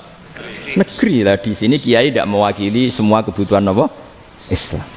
Tapi kampus juga enggak, kampus Islam sekalipun tidak memenuhi semua kebutuhan Islam tadi. Masa orang tanya kan nunggu semester berapa tadi? Semester 5 masih daftar dulu. Nunggu pelajaran itu. Payahnya pas ketemu dosennya, wong saya tidak pernah kan ribet kan? Pas dosennya cowok gitu. Jadi sudahlah, makanya ini. Iya, makanya ini kan bentuk kearifan lah. Jenengan ngakui fungsi kiai kayak saya itu bentuk kearifan. Saya juga ngakui jenengan ini butuh kearifan. Saya sering didolani KUA itu rata-rata ya didikan kiai. Kompilasi hukum Islam itu banyak ya, janda cantik. Contohnya harus cantik, kalau jelek nggak mungkin terjadi kan. Ada janda cantik kebetulan suka kawin tapi takut zina. Saya ulang lagi, suka kawin tapi takut. Itu seringnya gitu Pak Rektor. Jadi dia kawin bosen, bilang ke KUA, Pak saya sekarang mau nikah sama ini. Loh, tapi kamu mau punya suami. Ya tapi kan nggak tercatat Pak. Itu KUA-nya rata-rata itu nggak berani. Meskipun nggak tercatat, karena secara fikih meskipun nggak tercatat tetap dia seorang perempuan yang bersuami, maka nggak boleh nikah sama orang lain. Jadi coba kalau nyun sewu KUA hanya ngikuti hukum formal, yang penting di catatannya nggak punya suami, ya dinikahkan saja kan. Tapi mereka enggak, karena didikan kiai nggak berani.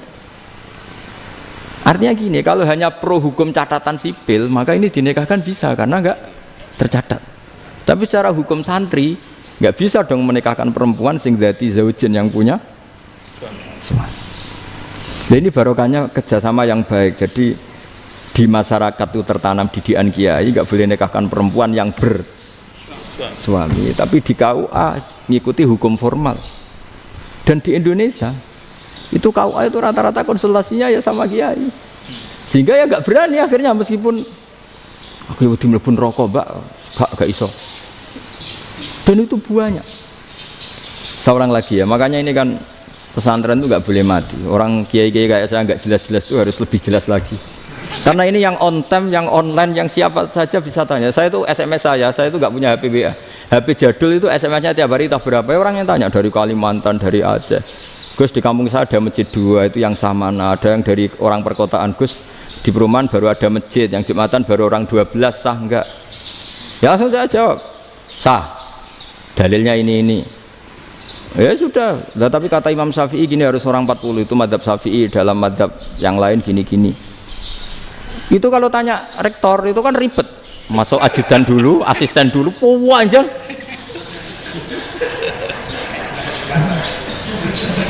Wah itu kan ribet kan. Memanggil dosen, dekan VAI dipanggil, dekan VAI nggak mau langsung jawab, cari dosen yang nekuni itu. Usul fikih, saya nekuni itu baru seminar, nunggu dulu mbak, ini orangnya baru. Panjang kan, bisa tutup Islam kalau kesuwen. Coba kalau tanya kiai kan enggak, ketemu di jalan. Dulu Mbah Zubair kata Mbah Mun, saya termasuk santri yang diapresiasi Mbah Mun. Dhisik Mbah Zubair yang ngono, anak nong takok pesuan gak oleh. Gak takok ning kene. Jangan biasa ditanya orang ngadeg-adegan. Ya alhamdulillah ilmunya cukup, kalau gak cukup ya kok sik. Jadi sebetulnya orang sopan itu ya agak-agak ada yang ditutupi sebetulnya. Mboten prayogi teng dalan nginjang mawon matur. Lah sebetulnya ya sebenarnya memang ilmunya agak cukup gitu. Tapi itu sebenarnya secara fikih itu haram, menunda itu haram. Ya haram tuh, coba bayangkan ya, kalau tanyanya sekarang, Gus saya ini sudah keluar darah 1 bulan penuh, padahal normalnya hanya 6 hari. Saya nanti sholat enggak? Kalau nginjang mawon dugi kula, berarti kan hari ini belum ada keputusan. Sholat apa enggak kan? Tapi karena modus tadi, boten prayogi nggih ngendikan ngoten teng dalan ngenjang tengen kula. Itu kemungkinannya 2, sopan atau goblok, itu saja. Kayaknya kalau sopan enggak lah. Kayaknya enggak lah kata. Karena secara fikih itu jelas haram. Bagaimana mungkin sesuatu yang harus dipraktekkan nanti duhur dijawab besok, berarti duhur, asar sampai subuh belum ada jawaban, berarti enggak ada sholat kan? Ya, makanya dibutuhkan orang-orang alim yang kultural seperti ini, dan NU menghormati kultural. Tapi Mbah Mun juga sangat menghormati Islam formal, karena tadi produk-produk formal itu bisa dilembagakan oleh negara, dan itu kita ikut untung. Makanya Mbah Mun itu kalau punya tamu KUA, punya tamu polisi sampai pejabat itu. Kenapa saya contohkan KUA? Supaya jangan kira seperti pendapat orang-orang hasud, wah ya mesti aja disolani presiden seneng, menteri seneng. Enggak juga, sebenarnya semua kiai itu mulai KUA sampai polisi, polsek, polres itu seneng semua, karena sama-sama diajak mengawal bangsa ini, diajak mengayomi semua masyarakat. Tapi kadang-kadang masyarakat ngeritiknya, jenenge kiai disolani menteri ya seneng, presiden, padahal yang sowan kiai itu ya mulai KUA, kapolsek, kepala desa, RT, mudin. Itu mudin kalau tanya ya lucu-lucu. Gus kalau nate nyembelih pitik kemanian, pitike go gede man. Akhirnya wis ngerti nak kemanian langsung tak sebelah meneh, terusane ku sah ta ora. Ribet. Ya tak jawab, lah pitike pasti ku jek urip ta ora? Terus urip Gus. Wis sah cara madzhab Malik jek urip.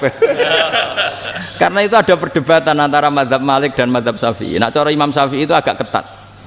Hewan yang punya kehidupan sudah mutharibah, misalnya ayam jago, contohnya harus jago, karena kalau ayam kecil diikhlaskan haram. Jadi yang cilik wae kan gitu. Fikih itu ya, fikihnya orang Indonesia itu pecundang. Kalau ayam kecil nggak ditanyakan, matek ra wis. Kalau jago, jago ditabrak truk kejet-kejet. Andai kan nggak disembelih pun mesti mati. Itu cara madzhab Syafi'i itu haram. Karena penyembelihan ini tidak menjadi penyebab kematian, tapi memang karena kecelakaan tadi. Tapi cara madzhab Imam Malik enggak.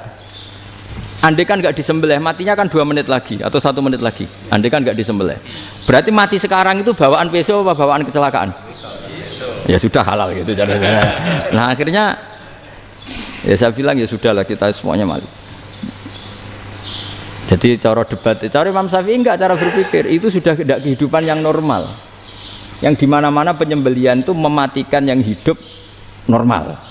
Jadi agak ketat. Jika dalam contoh kemanian, kalau dalam bahasa Jawa nyembelih agak sempurna terus pesonya jatuh atau apa itu, kalau pakai mazhab Syafi'i agak kesulitan.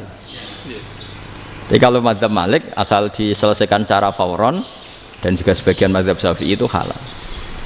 Nah orang mesti tanya gitu, Gus, wedhusku tabrak truk, eman Gus kejet-kejet. Nak pitik cilik ra ditakokno. Makanya termasuk kritiknya Mbah Mun, tapi ini madhabnya Mbah Mun ya, kamu boleh ikut boleh ndak karena ini urusan ndak penting. Dewe wong-wong lucu, nak ditakoki yuyu muni haram mergo amfibi. Yuyu ngerti ya, Man? Yuyu nggih. Tapi nak ditakoki kepiting muni halal. Mergo nak yuyu haram gak eman, nak kepiting eman. Besar. Padahal alasannya coba, kenapa yuyu haram? Karena amfibi kan, bisa di air. Pertanyaannya, kepiting seperti itu ndak? Nah, tapi kepiting kalau haram kan eman. Karena besar. Karena besar kan. Kalau yuyu silahkan haram kan gitu. Artinya apa? Fikih kita ya agak-agak pecundang gitu, agak-agak pertimbangan. Iya, ini lucu kan? Kualitatif. Coba alasannya yuyu haram karena apa?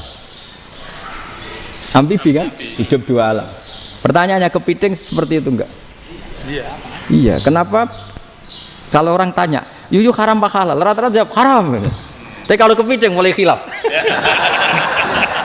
Loh mestinya kan sama kan? Nah itu karena unsur imannya. Iya tadi. Saya juga sering melihat tonggo-tonggo itu. Ayam cuwilik sakmene ketabrak truk, enggak ada yang tanya.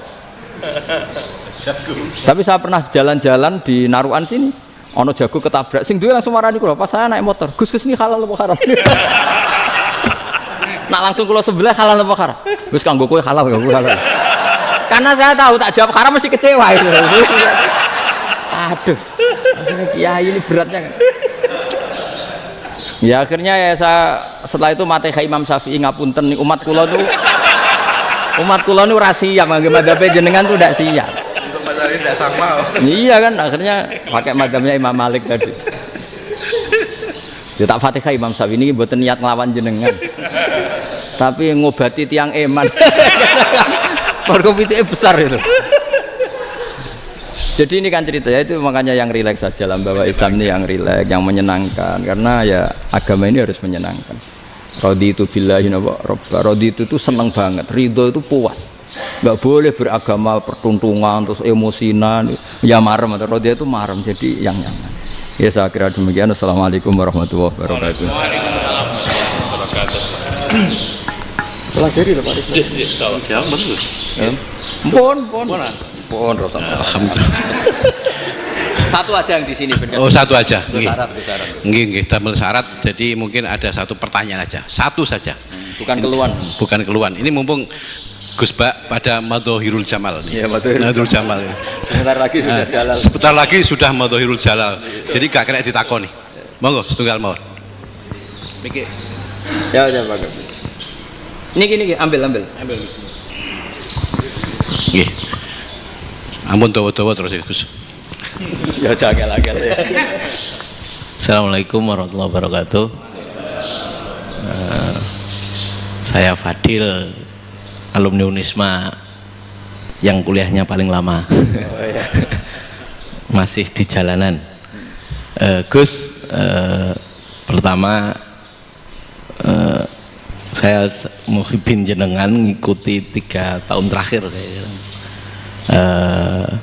sepertinya ketika Mbah Hasyim Asy'ari hadir di tahun 1900-an sampai mendirikan itu kok suasananya sama seperti Gus Baha hadir di tengah-tengah situasi genting Indonesia ini. Saya kira yang memunculkan nama Gus Baha di banyak media online yang saya amati itu malah awalnya dari kelompok bukan kita gitu. Dan itu kami melihat bahwa apakah nanti 1926 dan 2026 satu abad NU, saya kok termasuk orang yang punya apa ya, semacam harapan gitu, Gus Baha bisa, ya mungkin kalau beliau Mbah Hashim Rais Akbar, sekarang Rois Am, nanti ada istilah barulah tengah-tengah antara Rois Am dan Rois Akbar. Karena setiap satu abad harus ada mujadid, dan kami berharap nah, kamu aja tak angkat. Itu yang pertama, artinya mohon maaf Gus. Yang kedua soal saya termasuk orang yang cukup iskal dengan peristiwa Nabi, kalau banyak disebutkan itu kisah Nabi Khidir yang, atau Khodir yang dari 3 cerita itu hanya satu cerita yang saya masih agak bingung soal di situ anak kecil itu pakai kalimat, kalau di Al-Quran itu pakai kota lah, jadi pakai anak kecil itu dibunuh seperti itu. Jadi ada istilah yang apakah memang saat itu ada syariat yang membolehkan, atau memang ada sesuatu yang secara dari Allah Subhanahu wa Ta'ala memang itu dibolehkan untuk Nabi Khidir. Jadi di antara semua cerita itu saya yang agak iskal yang itu. Kalau yang kisah soal membocorkan itu mungkin masih bisa masuk ya, tetapi apakah sudah ada ilmu psikologi yang sangat tinggi sehingga kalau ada anak-anak yang idiot itu, atau apapun istilahnya yang sekarang itu boleh dilakukan tindakan begitu gitu. Nah ini saya lebih provokatif dari Pak Rektor biasanya. Nggak, artinya mohon maaf karena pemahaman saya ada 2 pendekatan ilmu yang masuk, satu seperti Nabi Musa, yang satunya seperti Nabi Khidir. Mudah-mudahan ada sedikit penjelasan. Siap Gus, terima kasih. Dan yang terakhir, mudah-mudahan karena Indonesia situasi terakhir saya kira kita ketahui lagi pandemi seperti ini Gus, jadi saya juga ingin pendapat Gus Baha, apakah ini situasi pandemi corona itu Allah sedang madhohirul jamal atau madhohirul jalal? Terima kasih. Assalamualaikum warahmatullahi wabarakatuh. Assalamualaikum warahmatullahi wabarakatuh. Monggo langsung mawon Gus. Ini provokatif ini kayak. Loh di situ aja kamu tanya kok terus mirip. Siapa Fadil ya? Fadil. Dari peternakan ya? Peternakan. Tapi mau ngomong tafsir itu. Mulai kacau peternakan ngomong tafsir ini mulai kan. Nah ini ada yang hafal Quran ngaco, paling enggak setengah hafal. Enggak yang dari Unisma. Enggak begini, ayat itu kan ditutup wa ma fa'altuhu an amri, ya saya maknani wa ma fa'altu lan orang nglakoni ingsun hu ing kabeh sing kasebut an amri mergo kepinginanku ingsun. Jadi saya melakukan itu semua bukan karep saya sendiri. Jadi Khodir sendiri itu kamu untung enggak nekuni tafsir. Kalau nekuni tafsir yang kamu soal bukan Nabi Khidir, karena Nabi Khidir itu hanya satu orang. Yang kamu soal harusnya Israel. Itu ndak rektor, ndak kiai besar, ndak siapa saja dihabisin itu. Kenapa Israel ndak kamu tegur? Gimana hukumnya qatlul mukmin? Kenapa Israel ndak kamu masukkan ayat wa may yaqtul mu'minam muta'ammidan fajazauhu jahannamu khalidan fi. Ingat ya Israel. Iya kan? Nah, Israel melakukan pembunuhan itu, kadang yang dipateni nyuwun sewu orang soleh betul, tapi wae kabundut ya kabundut. Itu Israel juga tidak atas pilihannya, tapi karena perintah. Nah Khodir itu bukan nabi syariat, kira-kira mirip kayak Israel karena beliau bukan nabi syariat. Jadi ini agak aneh, ini kan orang nekuni tafsir kayak saya sampai berjilid-jilid kitab. Saya kemarin mata saya agak sakit karena saya nangis itu sudah 2 hari. Bukan mikir sampean tapi mikir ilmu ini harus ada yang mempertahankan. Karena apa ya, nekuni ilmu itu kan ribet. Kalau yang nekuni ilmu terus dosen terus rektor itu ya agak ada fasilitasnya. Kalau nekuni ilmu kiai itu naruh keramat kan taqabbalallahu minna minkum taqabbal ya karim. Iya, tapi saya alhamdulillah keramat jadi ya tetap hidup itu terus ini. Saya ulang lagi ya. Harusnya Mas Fadil itu kalau nekuni itu yang disoal tuh Nabi Khidir. Nabi siapa? Apa malaikat siapa? Israel. Karena itu korbannya lebih banyak. Pertanyaannya, Israel kena enggak oleh aturan ayat wa may yaqtul mu'minam muta'ammidan fajaza'uhu? Kan enggak.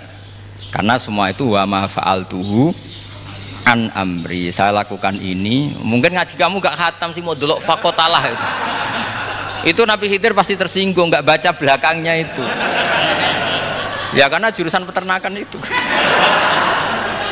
Atau salah gurunya yang ngajar. Daripada nyalakan satu orang mendingan dua ya. Jadi kalau ngaji itu khatam sehingga ngerti ayat itu kan ditutup wa ma fa'altuhu an amri. Nah menurut Ibnu Hajar al-Asqalani yang nyarai Bukhari dan ketika itu cerita tafsir ayat itu wa hadza dalilun ala anna Musa afdhali minal Khadir. Justru ayat-ayat itu menunjukkan Musa itu lebih utama ketimbang Nabi Khidir, karena Nabi Khidir monoton melakukan apa saja yang diperintahkan Allah, sementara Musa tetap dengan gugatan syariatnya. Beliau gak terima ada orang main membunuh. Aqtal tanafsan zakiyatan bi ghairi nafs laqad ji'ta syai'an nukra. Nah, sur'atu Musa ila nahyil munkar itu menunjukkan beliau Nabi ulil azmi. Jadi Nabi Musa langsung sikap, wah ini tidak benar kamu, padahal sudah ada perjanjian, kamu tidak boleh bantah. Tapi Nabi Musa lebih ngeboti syariat, lebih memihak syariat, nahi mungkar itu wajib. Justru itu menunjukkan derajatnya Nabi Musa fauqal Khadir. Makanya Nabi Musa tetap gugat, nggak bisa dong, ini nafsan zakiyatan kok kamu bunuh. Maka itu jadi ilmu. Nabi Khidir pada akhirnya nyuwun sewu ya tidak bisa jawab. Makanya beliau menutup wa ma fa'altuhu an amri. Sebenarnya saya sendiri itu ya tidak punya alasan. Jadi kalau Israel kamu tanya, ini gimana ini wong melarat mulai cilik, meh sugih mbok pateni. Mbok yo baro ben sempat sugih itu. Ini kuliah paling lama urung sempat urip penak. Nah itu kan mbok yo mateni wong kira-kira lah nek wis sempat mapaan sempat. Lho andai kan Israel pakai aturan syariat kan mateni orang kan jadi kira-kira lah. Jadi itu tidak ada hubungannya tadi dengan ilmu yang kamu katakan urusan psikologi, anak itu tetap semuanya haram dibunuh, nggak boleh. Ya jadi tetap, makanya ini pentingnya ngaji khatam itu tadi. Jadi pada akhirnya Nabi Khidir itu ada punya alasan, hanya ngendikan wa ma fa'altuhu an amri. Pada akhirnya yang paling pokok yaitu semua ini saya lakukan, saya sendiri itu tidak tahu karena perintah. Jadi untung kamu nggak nyual Nabi Israel. Kalau nyual diinjem ribet kan. Ini orang tadi pas seminar Gus Bak ngeritik saya. Wah.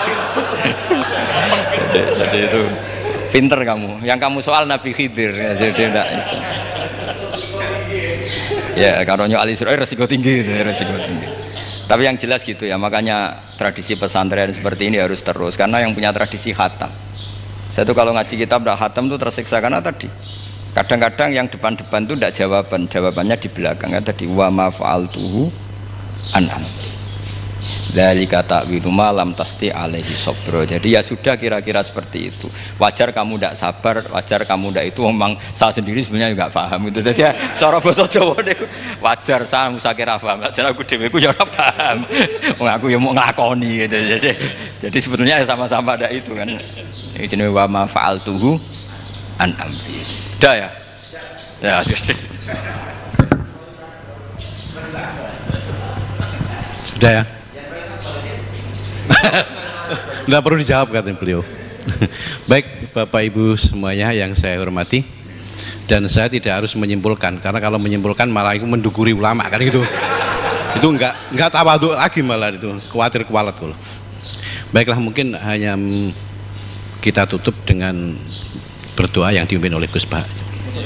Nggih mboten napa-napa, dan setelah itu nanti kita foto bersama nonton. Al-Fatihah. Alhamdulillahirabbil alamin. Ya kan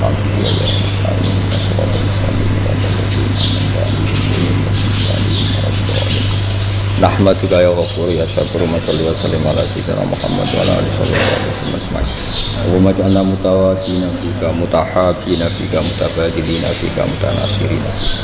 Waj'alna ya Allah mimma yaj'aluka samadana wa maqsudana. Fardo anna ya Allah lakal hamdi ya radita lakal hamdi fa'tarida lakal hamdi hatta tarda. La nusi thanana alaika anta kama atita ala nafsi. Allahumma ya ilahana bi jail basir Nabi Muhammad sallallahu alaihi wasallam ij'alna ya wa min khiyari ummati ij'alna mimman yuqimu hadzal din wa mimman yakhtumuhu wa yansuru. Waj'al ya Allah himmatana fi hadithar ila kalimatikal ulya wa mika fatin. Assalamah wal afiyah fid dunya wal akhirah. Rabbana atina fid dunya hasanah wa fil akhirati hasanah wa qina adzabannar. Sallallahu alaihi sayyidina Muhammad sallallahu alaihi wasallam. Subhana rabbika rabbil izzati amma yasifun. Sallallahu alaihi wasallam. Alhamdulillahi rabbil alamin. Bismillahirrahmanirrahim. Matur suwun sanget Gus Baha, dan alhamdulillah kita bisa melaksanakan acara pengaji pagi ini sesuai dengan jadwal. Dan saya sebagai pembawa acara atau etok-etok moderator, mohon maaf bila mana ada kesalahan dan khilafan. Terima kasih. Wassalamualaikum warahmatullahi wabarakatuh. Berikutnya, selamat datang di Universitas.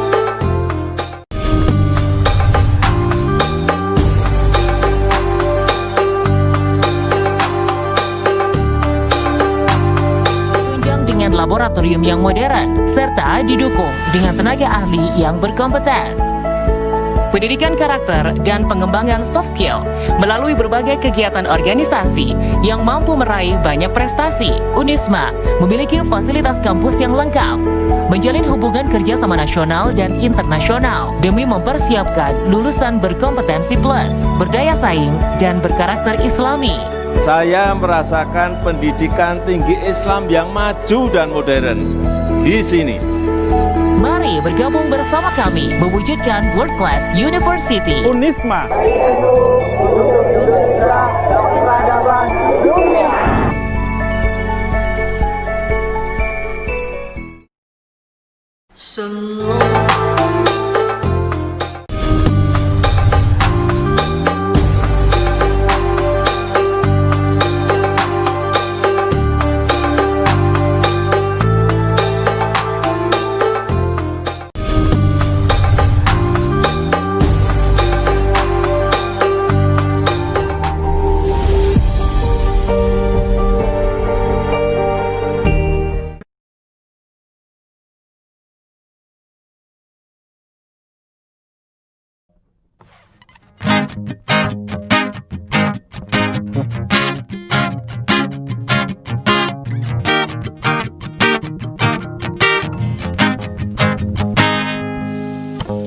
Setinggi langit biru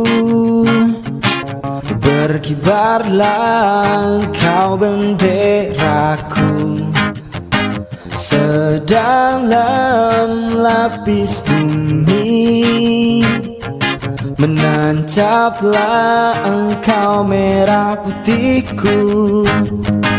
Seluas jagat raya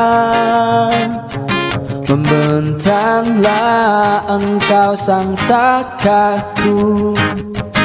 Sepanjang nafas dunia berhembuslah pusaka bangsaku. Aku di sini menjagamu, hidup matiku pertaruhkan untukmu. Aku di sini bersamamu, hormat setia sepanjang waktu. Aku di sini memujamu, tak lekang oleh waktu. Engkaulah merah putihku,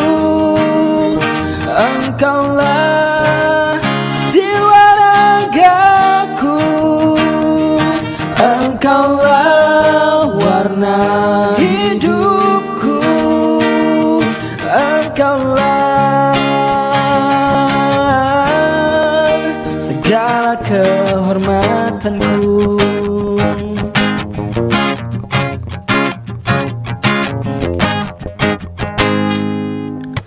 Seluas jagat raya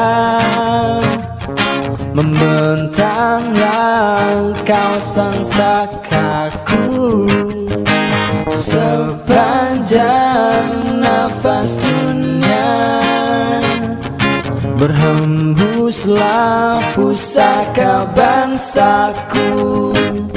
Guncanglah dunia dengan keberanian dan kesucianmu. Genggamlah jagat dengan perkasa dan dahsyatmu. Tuntunlah kehidupan dengan cinta, dan engkaulah merah putihku. Engkaulah jiwa ragaku, engkaulah warna hidupku, engkaulah segala kehormatanku.